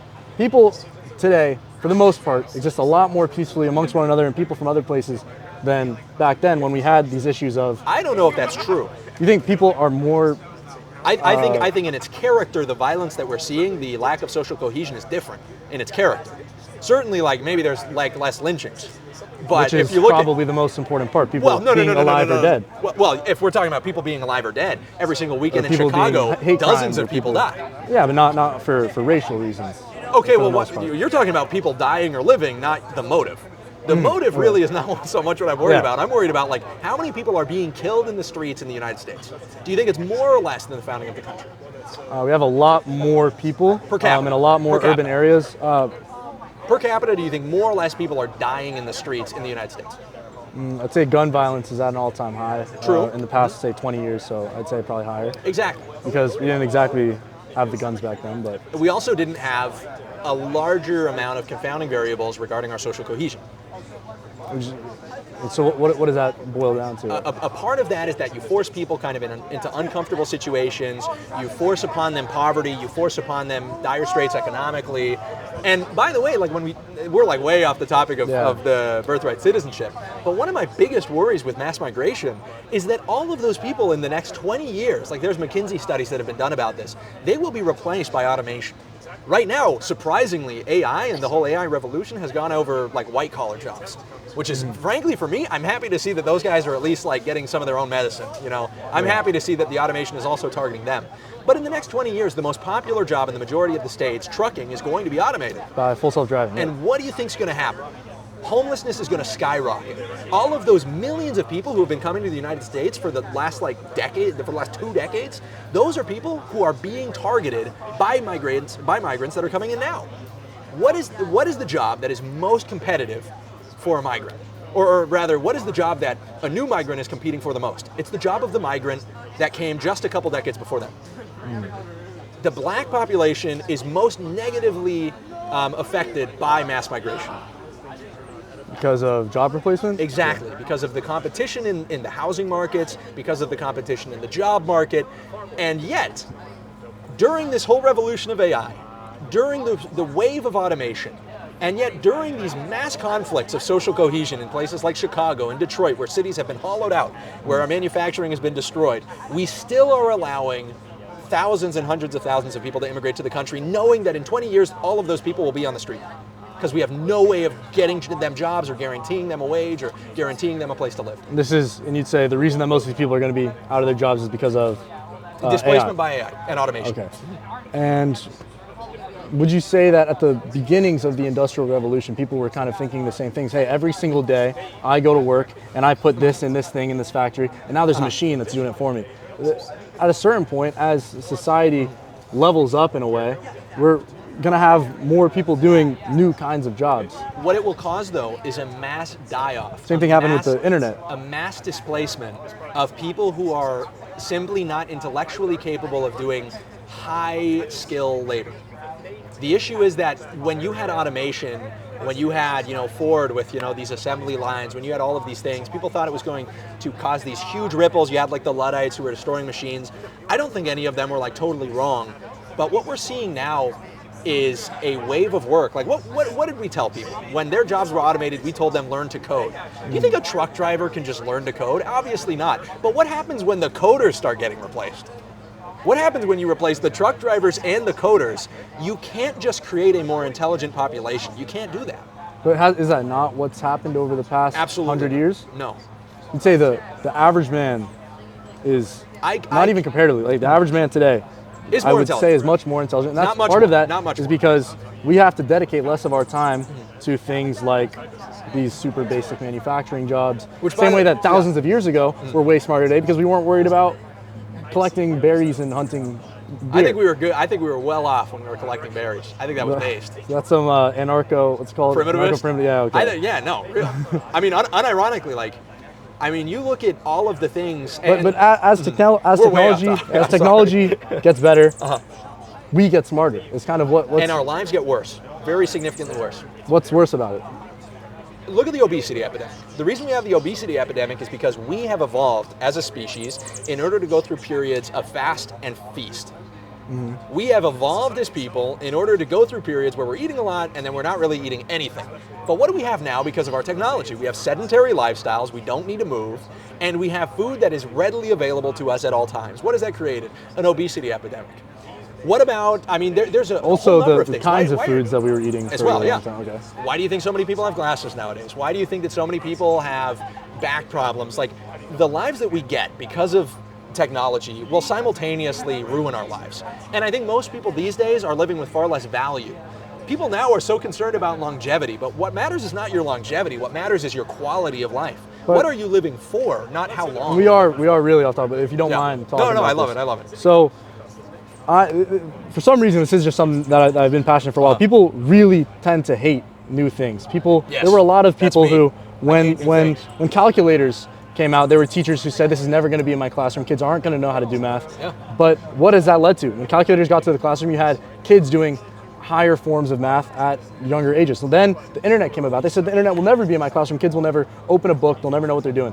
But now because of that, kids have access to much more information and then can work at a different level. And I'd say AI is kind of the same thing. Sure, maybe I've got more back problems and maybe I'm a little bit fatter than I would have been 100 years ago, but and it's going to kill you like 20 years earlier. But people do, lifespans have been getting longer, maybe with an exception of like past few years, but I mean, I go back to the that average point, lifespan is a lot longer today than it was, 100 years ago, I mean, right? if you're looking actually at the primitivists and whatnot, if you look at that, I mean, the people who were living prior to the Neolithic Revolution, they would live to like the age of 60 or 70 easy if they made it past through their infancy. I'm unfamiliar with this stuff. Yeah, and that's an interesting thing, right? Everybody says, these people died in their 20s and 30s. No, they didn't. If you made it past your infancy, you'd live to like 70 years old and you'd be healthy while you did it. Nowadays, I mean, you could live to 100 years old, but do you really think you're going to be enjoying the last 30 years? But this tech that you've been saying you don't really like say the internet, it's created absolutely new levels of connectivity that allow us to figure out new medicines and what is going on? New medicines and treatments. So, sure, maybe you could be living longer if you were just sitting on your lawn chair and going out for a walk every day. But in the event that you get certain kinds of illnesses, we now have new treatments for them, such as how in I'm being a little bit funny. I believe that the cure for cancer will come from AI. I believe that the new fastest motor in the world is going to come from an AI blueprint and stuff like that, which will, at the end of the day, connect our world even more, make it such that we can fly hypersonic planes, stuff like that. I feel like it's possible. Maybe you think people are less happy, but at the end of the day, we're saving more lives, connecting people better, and I feel like there are a lot of pros to AI that people aren't looking at. I think you may be right, but I would say that, again, what we ought to be much more concerned about is why people are living. I think among all of this technological advancement, we are seeing a record high level of deaths of despair. We are seeing people who will overdose on drugs surrounded by so many shiny objects that they don't know what to do with. You could take a hyperspeed train, like just to go, you'll see a beautiful mountain and then, walk around on that mountain and do these things that make us so innately human. I think that's great, but I think that whenever we talk about these issues, we so often forget what truly gives meaning to people's lives. I don't think the people who didn't exist in the age of the plane thought that they were so significantly hindered because they couldn't. I think there's also to argue it, and I, by the way, it's not that I'm just totally against technology. I make jokes about that because I do think that the risks of technology are understated. But I do think there are plenty of good things, and as a Christian, I believe that technology was necessary for the spreading of the gospel. But I don't think that we are doing enough to solve this gap in the purpose that people lack in their lives. But I feel like what I was saying with leveling up, when people have more access to technology and stuff like that, the internet today, they are not worried about picking berries, and they're also not worried about working their factory job and making sure that they don't get tetanus and die, right? Today, there are much more people who are able to spend their time learning philosophy and learning But about how many each people other, do you learning think are choosing to learn philosophy versus a like lot waste more away, than waste 100 away years like ago. playing video games? a lot more than before these technologies certainly. made our lives easier. Because when Certainly, your lives but- are easier, you get to do things like sit down under a tree and think about life. I understand that, but I think that a lot of people are not choosing it. There will be this huge natural selection from it. I don't think you disagree with me there.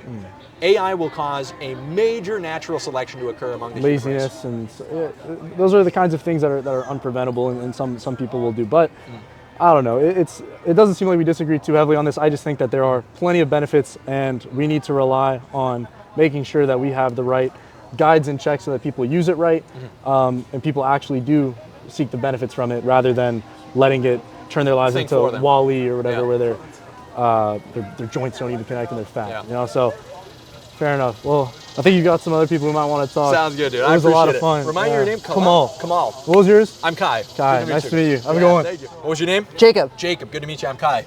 Yeah, nice to meet you. Okay, so I'm in favor of repealing birthright citizenship. I'd replace it with a policy of jus sanguinis, which is to extend the citizenship through the citizenship of the parents. One parent would have to be an American citizen.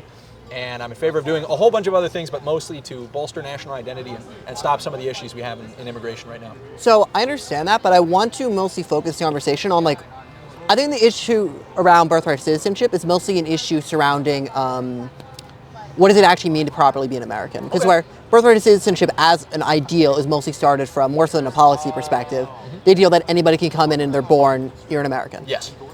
And I actually think that ideal is at the root of what it is to be an American. And I want to hear your perspective on, because I've been hearing, I heard the argument from J.D. Vance specifically, that somebody who was born in the Civil War, who had parents who fought, grandparents, not grandparents, who fought in the Civil War, actually are more American than people who actually came here for immigration purposes or What do you whatever. think of that? I actually think becoming an American is actually a much more complex process than people think it is. But I'll just say my personal family. My grandpa came in a refugee visa, and he Where are you from, by the way? my grandpa's Iraqi Jew. Let's go. Yeah. Thank you. He came in on a refugee visa, and he actually started a small business and actually really integrated, and he also voted for Trump last election, and that helps you too. Okay. He really integrated into the American. So he's a way. U.S. citizen? Yeah, Okay. 100%. He went through the naturalization process? Yeah, and I Okay. understand that. I just think the broader topic of what does it mean to be an American in the modern sense is kind of being changed, where I think a lot of the conservative movement believes it to be somebody if you're actually here for a long time, that's more American than somebody who actually came in through a legalized process. Yeah. Well, yeah, I think, I doubt you disagree. It's motive plays a super important part in it. Sure.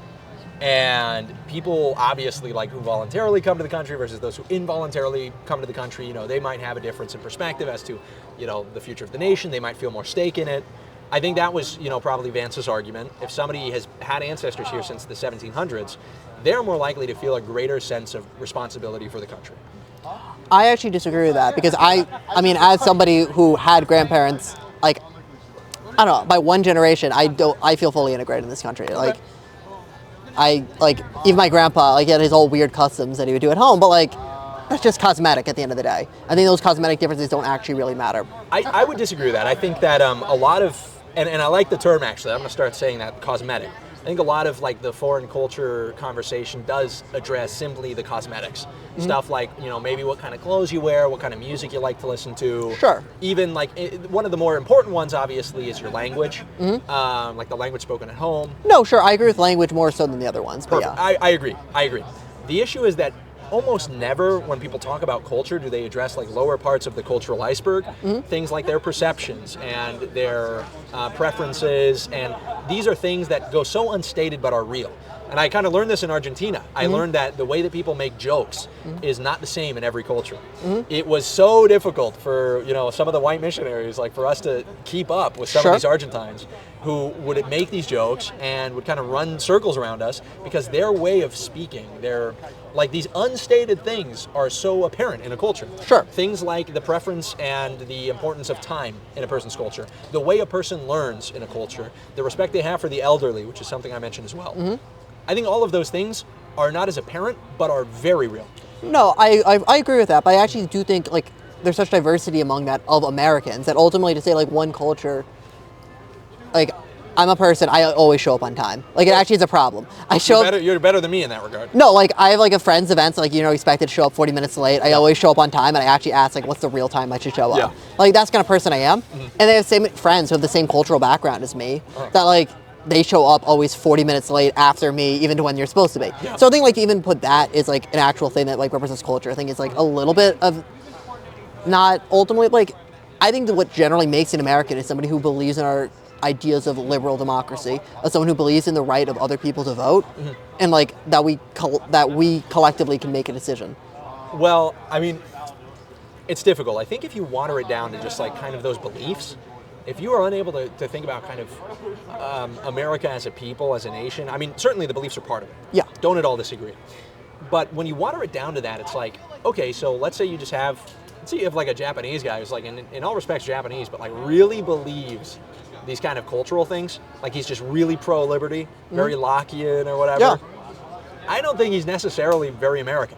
I think if you actually are in America and believe those same things, yeah, I would consider him American. I think an American as an identity is that. To where if you actually do believe in those ideals as an American, because I think the American ideal is actually different to like the British ideal, for example, like they don't have full free speech like we do in America. And it has to be on American soil. Yeah, sure.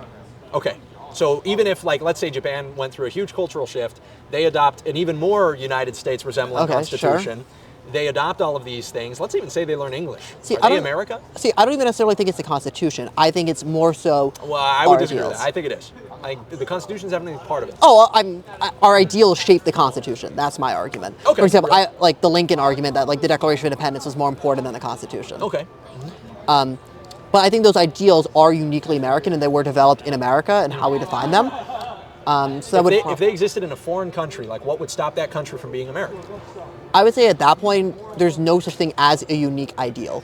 So I think our unique ideal in America is not just. It would no longer be unique. No, I'd say that you can't just like have another country adopt the exact ideal of what another country stands for. I understand your argument that like because you're saying like it wouldn't be America because like there are different people, sure. But I think that discounts that individually all those members could come over to America and actually embrace our ideal, and yeah, they would totally be American. So I think if you just say en masse, one country changes, that's like kind of framing the conversation in a different way than I would actually think it would be more interesting to say like, could all those people individually come over to America, for example, and integrate into American society, and would we call those people American? Would you say that? No, I don't think so. Like, I mean, that example of the Japanese, like this for me is a really poignant one. Because I think if you were to have 50 million Japanese people, like let's say go to, I don't know, wherever. They could go to Miami, they could go to We don't have Chicago. much people in Wyoming. Yeah, okay, Wyoming. Let's send them all to Wyoming. Sure. If 50 million, and Wyoming's a great example because there's hardly, I mean, even any Americans there. So let's send even 1 million Japanese people to Wyoming. All of them could adopt views about freedom. But don't you think that Wyoming would significantly change its cultural composition? Yeah, it would. But I think that's like, my dad, for example, grew up in New York. Heavily Jewish and Italian community where he grew up. Like, I mean, even before that, it wasn't. Like, the Italians and Jews migrated over. With the Americans before, like, we would consider the Jews and Italians part of the American tradition at this point, right? I mean, yeah, but I mean, it depends really, like, what point of the immigration process we're comparing. Because immigration has differed very significantly. Oh, 100%. But I'm saying, like, when we consider, like, what an American citizen is, I would consider, like, in the same way that we consider, like, the English Protestant person here of 1776 to be part of the American history, would you say that is true of people who immigrated in like, the early 20th century, like the Italian, Jewish, Irish descent? I think they've become part of it. And this is, by the way, why when I talk about, like, this process of deportation, like, I'm not in favor of deporting, just everybody. People who have been here for, like, 30 years. That's going to be very difficult to do. Sure. And I'm not necessarily in favor of, like, prioritizing that. But I think it's like that argument allows for a self-perpetuating cycle of complete kind of erosion or erasure of the American identity with the argument that, well, they'll kind of just eventually become American. We already have some of these elements baked into the pie, so to speak. Sure. That doesn't mean we ought to just forever allow that cycle to continue. Yeah. Because crucial parts of the American identity do go changing all the way along. Certainly, Chinatowns are something that are unique. Well, not unique to New York, but they are a part of it. Sure. They are there, whether we like it or not. That doesn't mean that a Chinatown is the most American thing in the world. See, yeah, but I would argue that them actually us as a melting pot actually has contributed to our society in that way, But because those people have actually integrated in like support. Like I would say, But I don't think they have. I mean, Why not? the idea of a Chinatown, the idea of a Little Italy, like rejects the presupposition that they have assimilated. Oh. The idea of a melting pot presupposes assimilation. If not, why use the term melting? Like they're melting, they're becoming one, they're becoming some kind of homogenous thing. sure. However, the Little Italy has in its name the issue. See, but then the issue is then, like, I would argue, what does it actually mean to be that, what is that homogenous thing that you want them to turn into? I think the homogenous pot that we're turning into is that our liberal democratic ideals. To me, it's sounding like, But then you've reduced what it means to be an American to literally just the belief somebody holds. honestly, I think that's a little, no, I think, look, there's every argument has like a middle ground. You know, there's no such thing as like, I agree 100% with any issue. Like, that is an element of it too. I'm not arguing that, but I am arguing that our primary belief in what it should be to be an American is Is what you like, believe. It's what you believe, and like our ideals, because that actually shapes who we are as a person more so than anything else. Like we can I argue. completely disagree. It's Really, like, you I disagree think that our beliefs are what our most important aspect of who we are? Certainly. I mean, I think they're important, don't get me wrong. But I think where you come from, I think your family, I think your heritage. But that shapes your descent. beliefs. Okay, well, but then you're at a point where it's like, okay, well, I think that the beliefs are the most important. Yeah.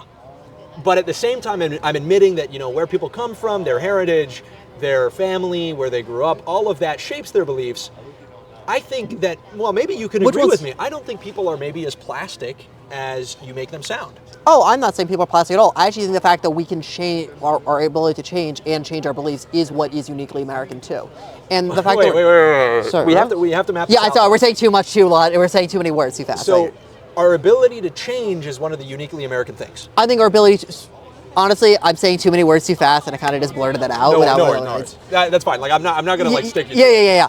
So like, I generally believe that because our ideals, like for example, going back to the family argument, my beliefs as a person I know is shaped by my family. Yes. But I think that Likewise. ultimately, like, my family didn't determine my beliefs in its entirely. My values came from so many different places, like across life. So when ultimately the determination of who I am as a person isn't my family, because like so many people come from like, you have people who are like good people, bad people, come from rich, poor, whatever. You know, that ultimately your beliefs are what ultimately determines what your moral character are and like many other aspects of you, what you want to be. Yeah, I think like I just, and maybe this is like kind of a philosophical difference.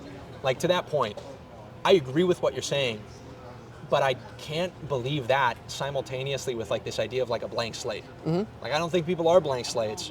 I think, like you said, they are made up of so many different factors. And that means that when they come to the United States, they will carry all of those things with them. They will not suddenly be able to just like become American. I think your argument, what you just described, is exactly why I don't believe citizenship should just be handed out to anybody who's born here. See, I'm not even, birthright citizenship, to be honest, like, I can understand the argument both ways on this one. I understand that, like, there's, like, legal loopholes you can get too many people in at once. Like, I get that, and I understand, but, like, I think ultimately our culture has adopted in a way that, like, actually has resounded to its benefit because we've accepted so many people in over time. And our view of that citizenship isn't necessarily, like, how long you've been here. It actually is the fact that we've accepted so many people. Okay. And I think that we should be accepting people on ideals because that's really the only way that we can actually assimilate so many different people in the broader cultural American experience. Well, I disagree with that part. I mean, accepting more people makes the assimilation process more difficult. Oh. If you have millions of immigrants coming from Mexico and simultaneously, because we don't have a strong assimilative pressure right now in the United States.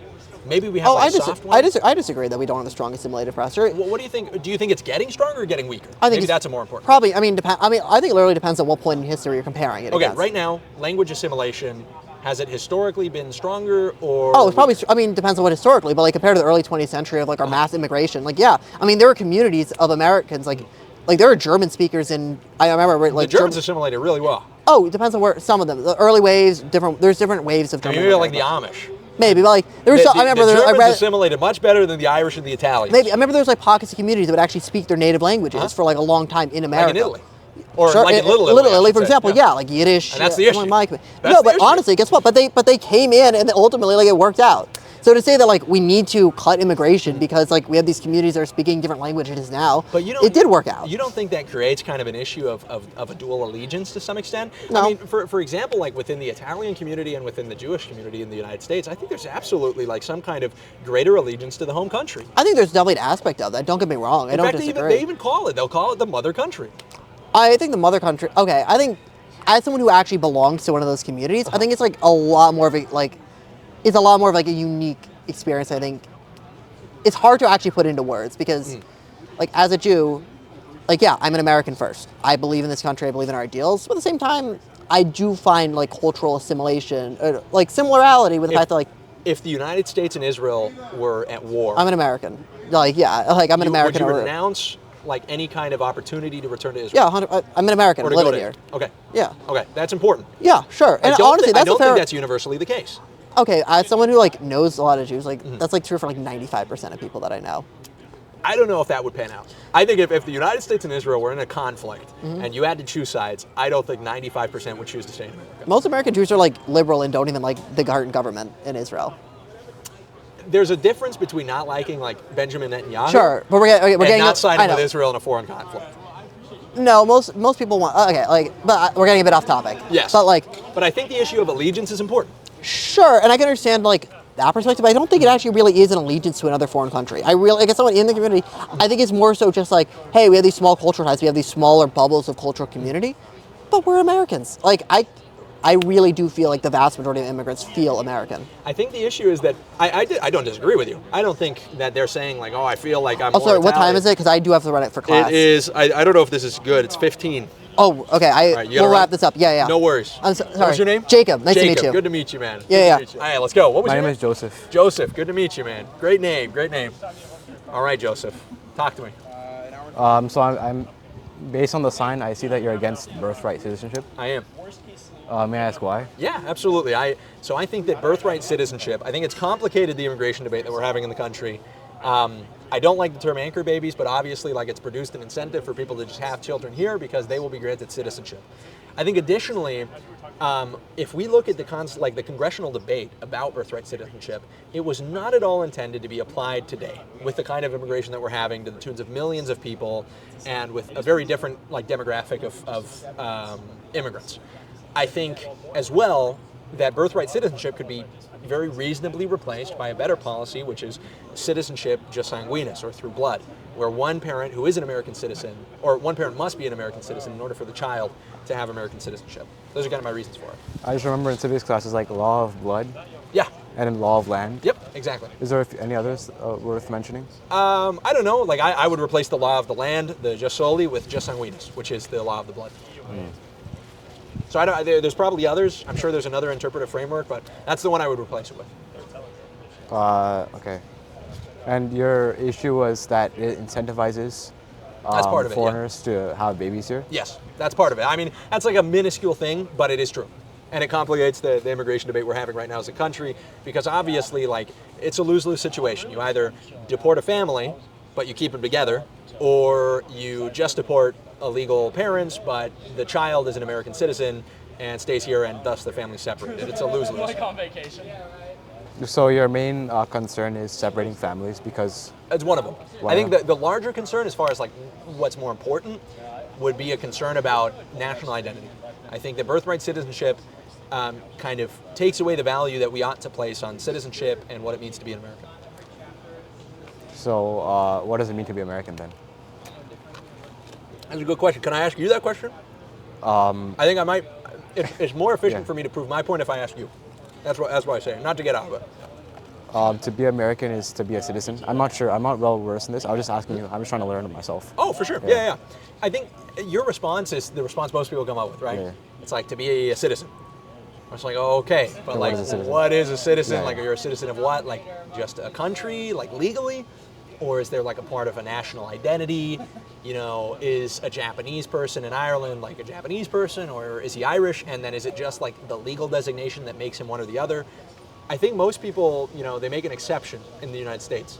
If you're legally, a citizen, you can be from anywhere in the world, you can speak any amount of languages or whatever, or any language, and you can still be equally American as anybody else who's legally American. But I think it's deeper than that. I think that being an American has a lot to do with our values. It is also a people. It's a place. It is the American continent, North America. It is a people who were, for the majority of U.S. history, the supermajority white Anglo-Saxon Protestant. And I think to rapidly change some of those values and the demographics of the country will also change what it means to be an American. I feel like those things might hold true for like an European country, which has a much longer history. But based on my like what I learned about American history, is that originally in colonial times it was more of people who wanted to escape religious persecution or just find economic opportunities, are the ones who came to America. So I feel like America is defined more on like accepting whoever and finding opportunity. Because my dad came here in 2001, I believe, way before I was born, and he came here with essentially nothing, with little money from his parents, and then he studied in Chicago and became a software engineer.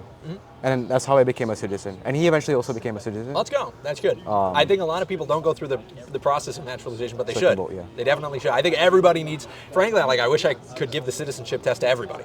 Like, even if they are, born to two American parents, I think every single person should take the citizenship test. So that's good. That makes me happy. Sorry to interrupt. You can keep going. No, I just, I find that funny because historically America is defined as being immigrants. I think, and that's something that is typically brought up. I think that's really rhetorically charged. I think that is what you'll hear from a lot of politicians. I think that's kind of something that it sounds like it unites us, but I think historically it's inaccurate. What do you mean by rhetorically charged? I think the idea of being a nation of immigrants is used as rhetoric in order to try and win points on a debate stage. I think it's inaccurate to say we're a nation of immigrants. If we're talking about the origin, the foundation of the country, they were not just immigrants from all over the world, and I would disagree with the term immigrant. They were not just immigrating from one country to another. They were settlers, they were colonialists, they created a country. They had a very different stake in the game, and they had a very different intent coming over here. The intent was not just to work in a country that existed. It was literally to make a country. And I think that intent matters if we're going to talk about... I don't think it was about making a country. It was originally colonies of different European empires. So it was the British Empire. I'm not talking purely before the foundation. I'm talking within the first couple decades of the United States existence. It was a project. And even the colonies, that's why they're settler colonialists. Even those colonies were projects in and of themselves. They were separate colonies, distinct from England, who were coming, obviously, yes, in search of economic opportunity, but also starting their own thing, literally starting a new civilization in the Americas. I wouldn't say it's a new civilization. Civilizations slowly diverge. So, because these people were still fighting wars for their people back home. Yeah. Even if it meant a lot of them dying. I think that maybe then is more of a semantic difference. Maybe it's an offshoot of a civilization that existed. Could we agree on that? Yeah, over time. Great. I'm just saying that but that offshoot creates an entirely new nation. When the Mayflower Compact, when they first, what was the first Mayflower, right? The first, or one of the first settlers, when they stepped foot on the coast of the eastern United States, I don't think that, we're gonna name this United States of America. Obviously. We're gonna make 50 states. I don't think it was like that. It was but you're gonna get religious freedom. Yep. But we're gonna get land. We're gonna get some economic opportunity. Yes. I think, if anything, that's what differentiates America from Europe. If you look at Europe, the focus is much more on preserving the past, preserving traditional values. I think that's what it means to be an European person. Okay. But American is that's a whole other thing. Okay. Europeans view Americans as yeah.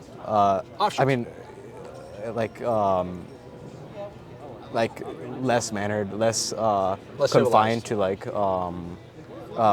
traditions than Europeans themselves. I get that. I would I want to make some kind of notes along what you're saying. America, from its inception, was a project. The economic opportunity that somebody gets coming to America now is very different than the economic opportunity that the settlers and colonialists had in the United States when they got here, when it wasn't the United States, when it was just America, when it was a couple of colonies, or even less, when it was just settlements. Those people created the economic opportunity in an entirely uncharted land, which had all kinds of dangers, all kinds of things that they didn't expect or know of. An immigrant now who comes to the United States for economic opportunity is doing so because competitively there's a much higher wage available to them, and there's a far greater number of jobs that they could apply for. Right. Just in that way. Fundamentally, I don't understand. Okay, you can continue actually. I would just say, like, just in that way, the prospects that the individuals had and the amount of risk they tolerated is very different in its nature. Additionally, when you talk about it, sure, it's not like homogenous within Europe. Because there were Irish, there were Italian, there were plenty of Anglos. I mean, the typical term is white Anglo-Saxon Protestant. Those people, it's over. It's awful. But yeah, so I think just kind of when you talk about the idea of America being a nation of immigrants and America kind of taking in people from wherever, that's like also historically untrue about the way that we formed our laws about immigration and about naturalization. I mean, throughout the nation's history, there have been a ton of exclusions. There have been a ton of restrictions on who could become an American citizen, on who they had to be, how they had to be. At the beginning of the country, only free white men of good character could vote. There was an incredible amount of nativist sentiment against the waves of Italian immigrants that came into the country and the Irish. I mean, nativism and immigration restrictions seem to be more consistent than the idea of taking in everybody from all over the world. It is completely inaccurate up until like maybe 1965 with the passing of the Hart-Celler Act, which got rid of the National Origin and Quotas Act. It is completely incorrect to say that we were accepting immigrants from all over the world. Certainly when I'm talking about numbers that are important, right? I mean, maybe one or two came in, but it was not at all like a major part of our immigration. So I think that idea that we are known for taking in people from all over the place is not true until 1965.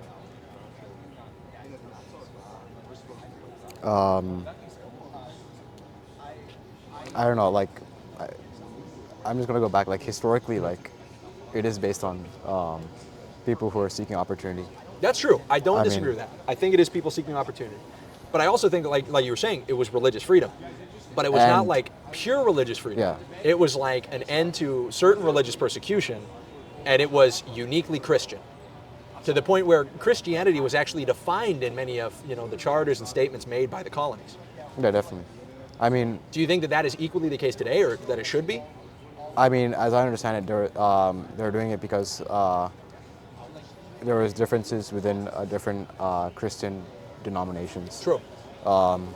And I also understand there was a big push for economic opportunity. I mean, economic can also mean like farming, for example, or land, absolutely. Land. Mm-hmm. And that's also like a push for the westward side of the United States. Mm-hmm. The westward expansion, exactly. I didn't quite understand what you meant by like it's fundamentally different from what we have now, because I would argue that it's instead of working the land, you're instead working a job or finding employment. I would say fundamentally it's the same thing. You're finding new opportunity. Back home, there's worse opportunities. The jobs don't pay as much, or there's less jobs, or the system of government is not proper. You want to come to America where you can have more freedom. Yeah. Freedom is what I understand America to be. I think there's certainly parallels. I just disagree in maybe the scope. Like, I think that now, again, it's this idea of going to a place that's been established, that exists, that has so many ways of like advantaging your existence, versus going to a place that is unknown, that is uncharted, that requires you to basically like place a stake in it from the very get-go. I think that's what it was with the colonies. That's what it was with these settlers and with these pioneers. I mean, in the United States, you have a history of pioneers who, like, I'm LDS. I'm a member of the Church of Jesus Christ of Latter-day Saints. The Mormon pioneers are a group of Americans who are quintessentially American, right? You have got the struggle for religious freedom. You've got the economic prosperity, all of that. And what do? They trek thousands of miles to get to the western side of the United States where they have no clue what they're going to find. That's a pretty uniquely American thing.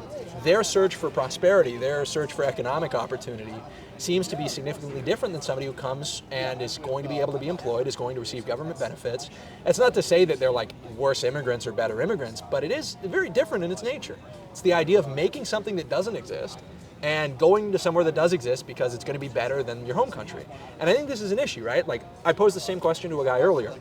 If the wages in Mexico, for instance, were far better than they were, or maybe the sanitation, do you think that there would be as many people from Mexico coming to the United States? No. I completely agree. And I think that shows what really is the purpose most of the time when people come to America. The idea of the American dream, it usually doesn't fall forward, so I think we're fine. If it does, I'll cover you, I'll save you. But the idea of the American dream, I think, is just code for economics, pure economics, make as much money as possible. And I think if you talk about a country that way, you lose what it means to meaningfully be an American. You're basically saying, I want to be rich. And to be an American is to want to be rich. Or financially free, I'd say. Like, okay, not but I think people are looking for more than financial freedom. They're looking to make it big. Not necessarily. There are certain countries that have different restrictions, and there's just simply less economic opportunity. Now, my dad could have stayed in India. He could have found a job there. But the reason why he moved here is because there's bigger companies and there's more opportunity. I mean, it's not like he's amassing wealth. It's not like wealth is like a zero-sum game. Yeah. I don't really see it like that. I just see like everybody can chill and like it's fine. Economic, like just opportunity and freedom. And I feel like that's what distinguishes America from other countries. And if you remove that, then it just becomes like Europe too. A little bit, yeah. Yeah. I mean, like, there's plenty of things, obviously, that we took from Europe. Because, I mean, just demographically, we are made up originally of Europeans. So there's plenty of ideas and philosophies, and the liberalism of Europe, the classical liberalism, came over. But I think that kind of points out the argument, right? Really, when we talk about America and coming here, and we talk about birthright citizenship, it's really just like an idea of economics. And I think the nation is more than that. I think as an American citizen, like you're an American citizen too, I think we ought to be concerned about more than just the economic opportunity in this country. There must be something important to preserve here. If it's Also, just economics, like frankly, it's not just economic. It's just like overall freedom, such as freedom from government suppression, for example. yeah, but I think you could severely restrict people's freedoms, but offer them economic opportunity, and they would still come to America. I think if a place like China was a place of major economic opportunity, people would go there. I think people would do that. Do you think I'm like wrong? Like, I'm No, genuinely I understand what asking. you're saying. So your concern is people are just coming here just to make it, like just to get rich? I think not just that. That's a very reductive way of looking at it, right? And I think like when we talk about it that way, it makes like people like your dad look really bad. I don't think he's like a terrible person. Certainly opportunity is a part of it, but when we talk about it, when you've been talking about America, the way you've been defining it is in those terms. It is in like, it's like money. It's like, there's the freedom aspect. But I think if you're telling people, okay, well now America's less free. Let's say America's less free, there's more restrictions on freedom of speech, because those are all things that the Democratic Party has also argued for. Restrictions on hate speech, restrictions on the kind of stuff you can post on social media. It would go in the direction of Europe too. But as long as you could still make more money here, people would keep coming to America. And as long as you could make more money in their home countries, they would stay in their home countries.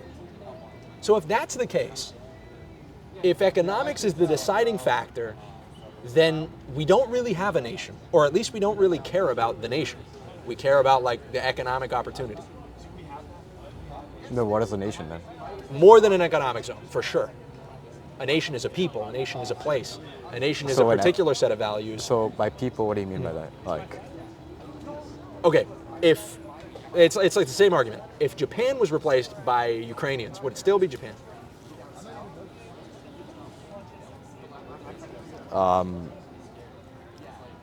I think just say what your gut's telling you. Just say what your gut is telling you. No. Your gut is telling you no. Yeah, but your gut is telling you that there are so many obvious differences between groups of people that don't make them necessarily better or worse, but that make them distinct. That if you were to swap populations, it's not as if the countries would remain entirely the same. They would significantly change. That's my argument. I don't think it's radical. I think it's like a pretty apparent thing. And I think part of the issue is that saying that nowadays seems like a crazy thing.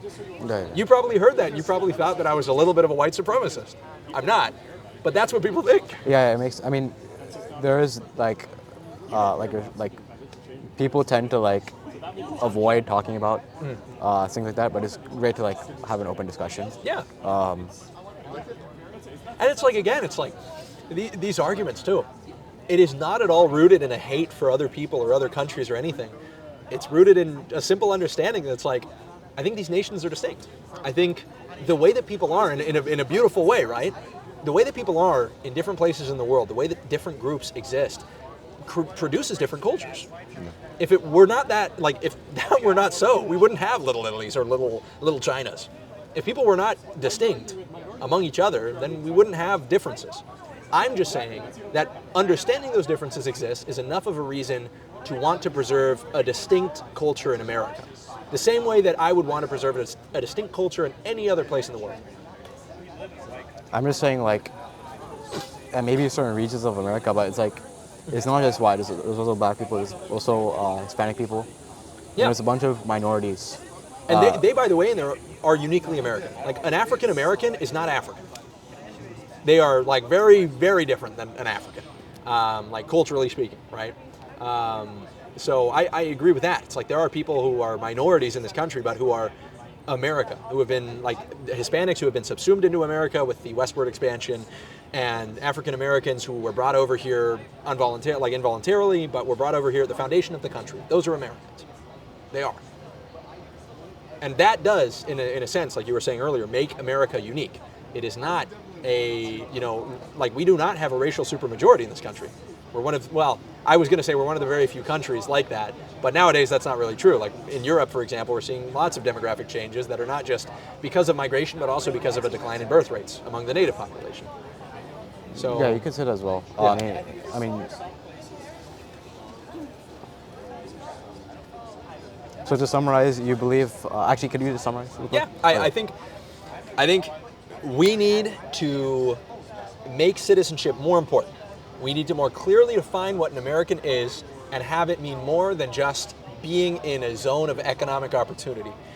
I am in favor of establishing English as a national language. I want to restrict immigration, and I'm in favor of fostering a national culture that is more civic-minded and certainly more proud to be American and can define what an American is. That's kind of my argument. And I think that is more. All I have to say is that that's kind of changing what it means to be American. Like, as, I mean, that's not really, I mean, it's not just, English as a language, right? Mm-hmm. It's not just, even going back far into history, it's not just English that was a language here. There was different... but English was required in many cases. Like at the beginning of the 20th century, Teddy Roosevelt required English fluency in order to become a citizen of the United States. And they don't have that already? No, I think they got rid of it. You no longer... Well, actually, I'm not sure. I think it was overturned in the 40s or the 60s, but I'm not sure. I mean, somebody could double check me on that. But either way, I mean, if that's the case, then boom, that like proves my point. I would be surprised if it still is the case. But if it is, great. I think that English fluency ought to be a requirement to become a citizen of the United States. And it ought to remain so, forever. I think if America was a Spanish majority country, like Spanish-speaking majority country, it wouldn't be America. You just want to preserve, like, the demographics you have currently? Yeah, to a large extent, yeah. Okay. I don't really have much else to say. Yeah. All right, thank you for, like... Of course. Do you think it's unreasonable? I don't really have a strong opinion right now. Okay. I mean, there's a lot of... That's fair enough, that's fair enough. Yeah. Either way, dude, I appreciate you coming up, for real. Joseph, right? Yep. I'll shake your hand, sorry. I've got a little bit of a wet hand because of the water, but great to meet you. I'm Stellan Stafford, and yours? Stellan, I'm Kai, good to meet you, man. Nice to meet you as well.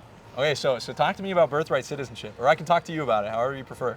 So I think I'd like to start out by framing it as in a kind of constitutional debate, because the 14th Amendment has a clause that states that all citizens born or naturalized in the United States are citizens and subject to the law of the United States. So I want to know your opinion on that. Yeah, so there's one part of that, the citizenship clause of the 14th Amendment that you left out, which is and subject to the jurisdiction thereof of the United States.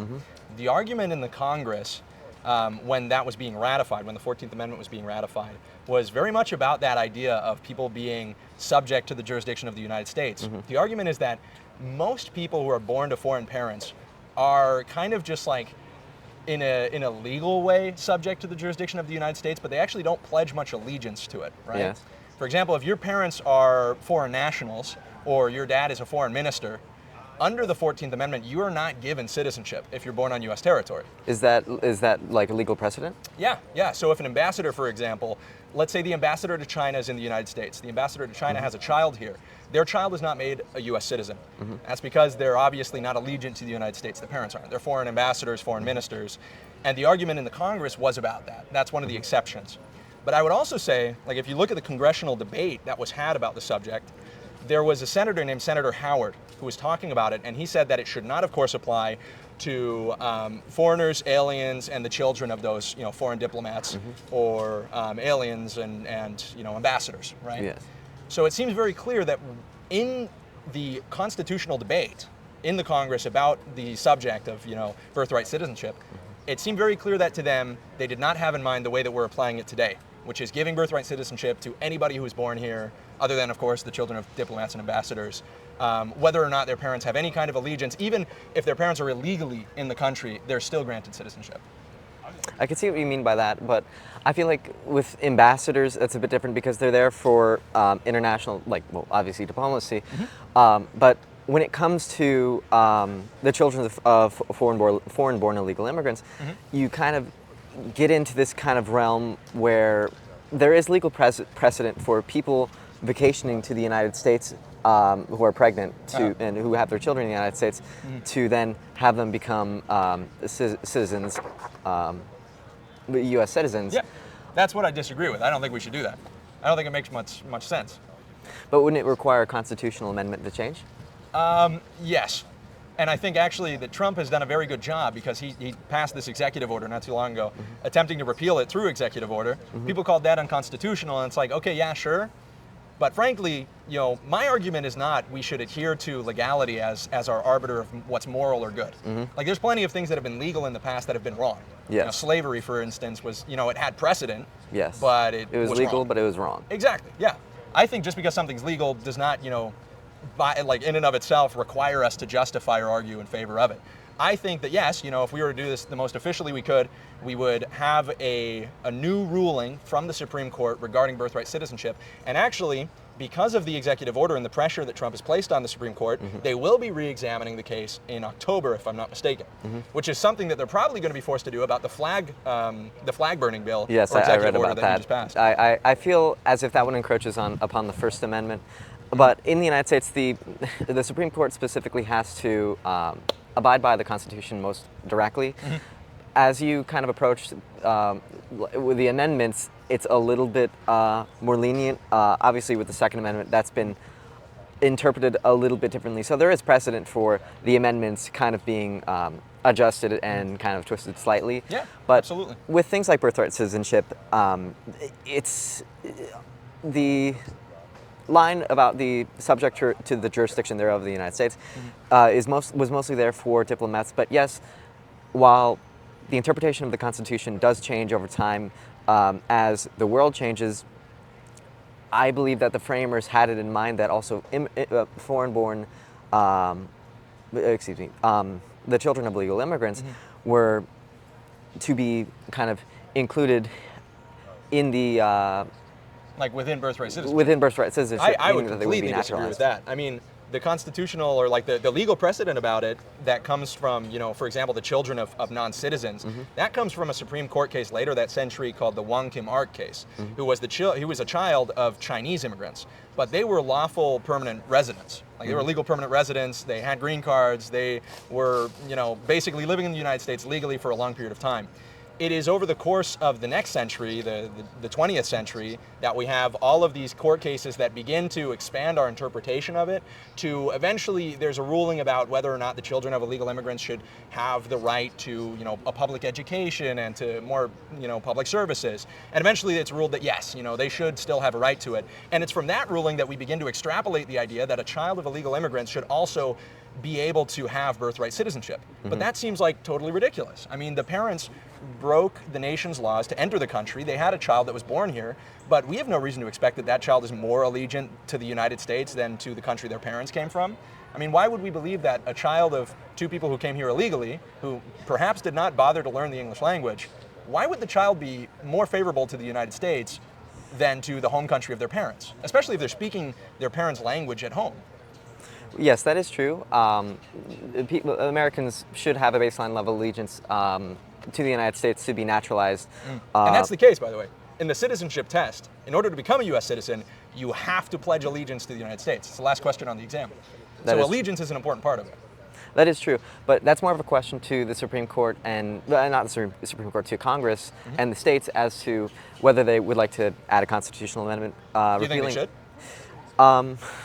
With how it stands at the moment, I feel like repealing birthright citizenship would cause too great of a change for how many illegal immigrants are there in the United States?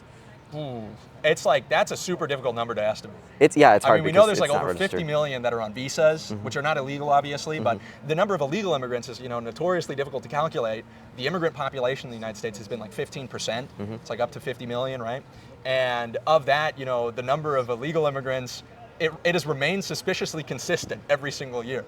And that, that should be a question. It's like, well, how has that number remained consistent? Yes. So I don't know, it's a tough number to place, but either way, it's like, the idea should apply, right? No matter how many there are, it doesn't make sense to extend birthright citizenship to their children. Well, there is an argument for that, and obviously Congress and the states would have to answer for that.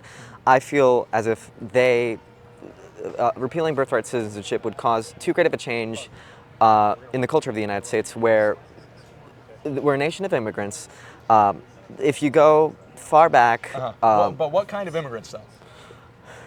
Legal immigrants, but the process of immigration has got significantly more difficult over time. They weren't really, I mean, if we're talking about the idea that America was created by immigrants, you can't really say that they were legally immigrating to a different place, right? Because it's not as if they were legally immigrating to a country. Yes. They were settling the country, they were colonizing the country, they built the country that we're now claiming people are immigrating to legally or illegally.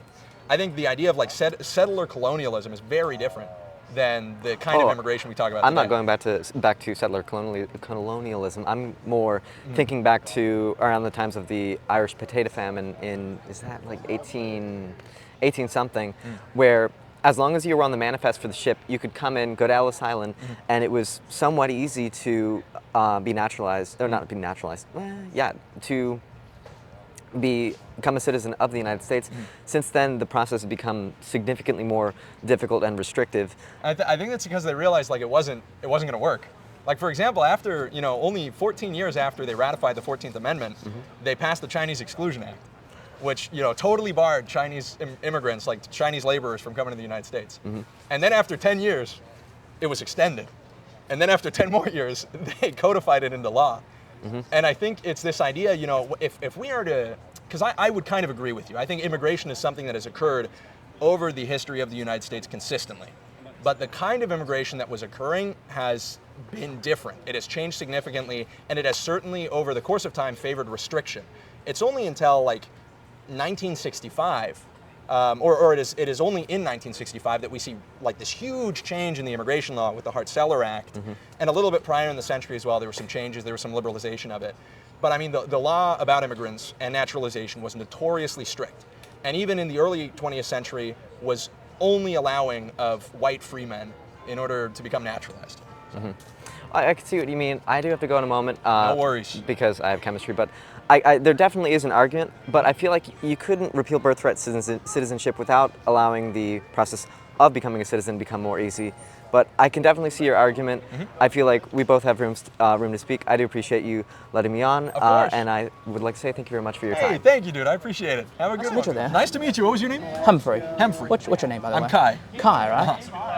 I follow another account on Kai. He cooks things, he's a cook. Okay. You follow Kai Cenat? No, probably not. Okay. He's a funny streamer. I actually have never He's watched his streamer, content in my life. So, like, what is this organization, by the way? The Rift. This is a media company that is run by Elijah Schaefer. And I'm a Elijah contributor. Schaefer. You're a contributor, right? Kai, sorry, what? My last name's Schwemmer. Schwemmer. That's a beautiful last name. Hey, thank you, man. What was yours? My Humphrey. Humphrey? Last name is Scott. Yeah. Nice. Nice to meet you there. Yeah. Yeah. Good to meet you, dude. Good to meet you as well. Yeah. All right. What are you thinking, Humphrey? I think that let me know the topic, right? Yeah. Right over here. I think it's an interesting subject. I think because like we have to do something with the birthright citizenship because like when they passed the 14th Amendment, right? It's about the It's about like freeing the African slaves, Yeah. because it's a different situation. It's immediately after the Civil War, Yep. because we say, we cannot have such a huge underclass population in the society without having them naturalized American citizens, right? Absolutely. So that's the different situation. But today, I don't think anybody in the 1860s would realize, the kind of transportation and the kind of technological development we have today. So I don't think they would envision that there's so many people from other countries will be coming here at such a rapid rate, because traveling today is basically as easy as like going from Pennsylvania to New York, back in the 1800s, right? Yeah. It probably takes even shorter time. Yeah. So when you are in such a new circumstances, you cannot keep a law that isn't changed, right? Because circumstances have changed. Absolutely. And you absolutely have to change the laws in accordance with the new circumstances at the time. Absolutely. I don't believe this is a violation of the constitutional principle. You can apply the constitutional principle to the new reality. Yep. That is exactly what we have to do now. Exactly. You must examine the original intent. Yeah. 100%. Awesome. Yeah. Legend. Nice to meet you, sir. Yeah, nice to meet you too. You too, right? That's something I haven't brought up yet. Haven't brought up yet. I'll mention it in the speech I'm about to give. Yeah, because that's a pretty good argument, because It's true. if people keep saying, it's a controversial opinion, but the thing is, it's true. It's a controversial opinion, but if you tell them about, it's true, yeah. But if it is controversial, you can tell them about this, because circumstances have changed. Yeah. Yeah, and it's nothing wrong to adapt the new laws to the new circumstances. And get this, Humphrey. Yeah. The senator who was arguing in favor of birthright citizenship. Yeah. He was a liberal guy. Yeah. Named I think it was like Connell something. I think that's what it was. This senator who was from California, when he was talking about it, he basically gave this big rebuke of one of the senators who claimed that would provoke invasions. Invasions, right. But what he said is that there should be nobody who should oppose granting a score or a few scores of people citizenship. Yeah. Well, a score is 20. A few scores is like what, 100 maybe, 80? Yeah. So even the most liberal proponents did not have in mind the millions of people who would be pouring across the border the way that it's happening No, now. not at all. Not at all. Absolutely not at all. Yeah. So when the country was founded, it was like the era of the clipper ships, right? So there would not be such a huge movements of people. So it's a different circumstance in the 1790s. It's a different circumstance in 1860s. Yep. It's an entirely different situation today. And, so in you the have to do 2020s. something. Yeah, you have to do something about it. Absolutely. 100%. Yeah. I agree. Hey, All right, Humphrey. see you later. Huh? Yeah, good to meet you, Nice dude. to meet you, Thanks for coming. I'll just see you later, huh? Yeah, You're a send student it. here, right? I'm not. You're not, right? No. Where are you but from? I'm from Utah. Utah, right? Yes, sir. Mormon, are you? Yes, sir. Oh, yeah. Member of the Church of Jesus Christ of Yeah. Latter-day Saints. Yeah. Jesus Christ, Latter-day Saints, right? Yes, sir. You know that song, Joseph Smith, he is a prophet. Dum, dum, dum, dum, dum, right? From South Park. From South Park, yeah. Have you watched the musical? I have to watch the Charlie musical. Kirk one? No, Oh, not no, the the musical. No, the musical. I Yeah. haven't seen the musical either. The book is Yeah. better. The book is better, right? The Book of Mormon. The Book of Mormon. I'll go check it out. All right. Yeah. Sounds good. So Hey, Humphrey, anyway, great thank to you very meet much. you, dude. Thanks.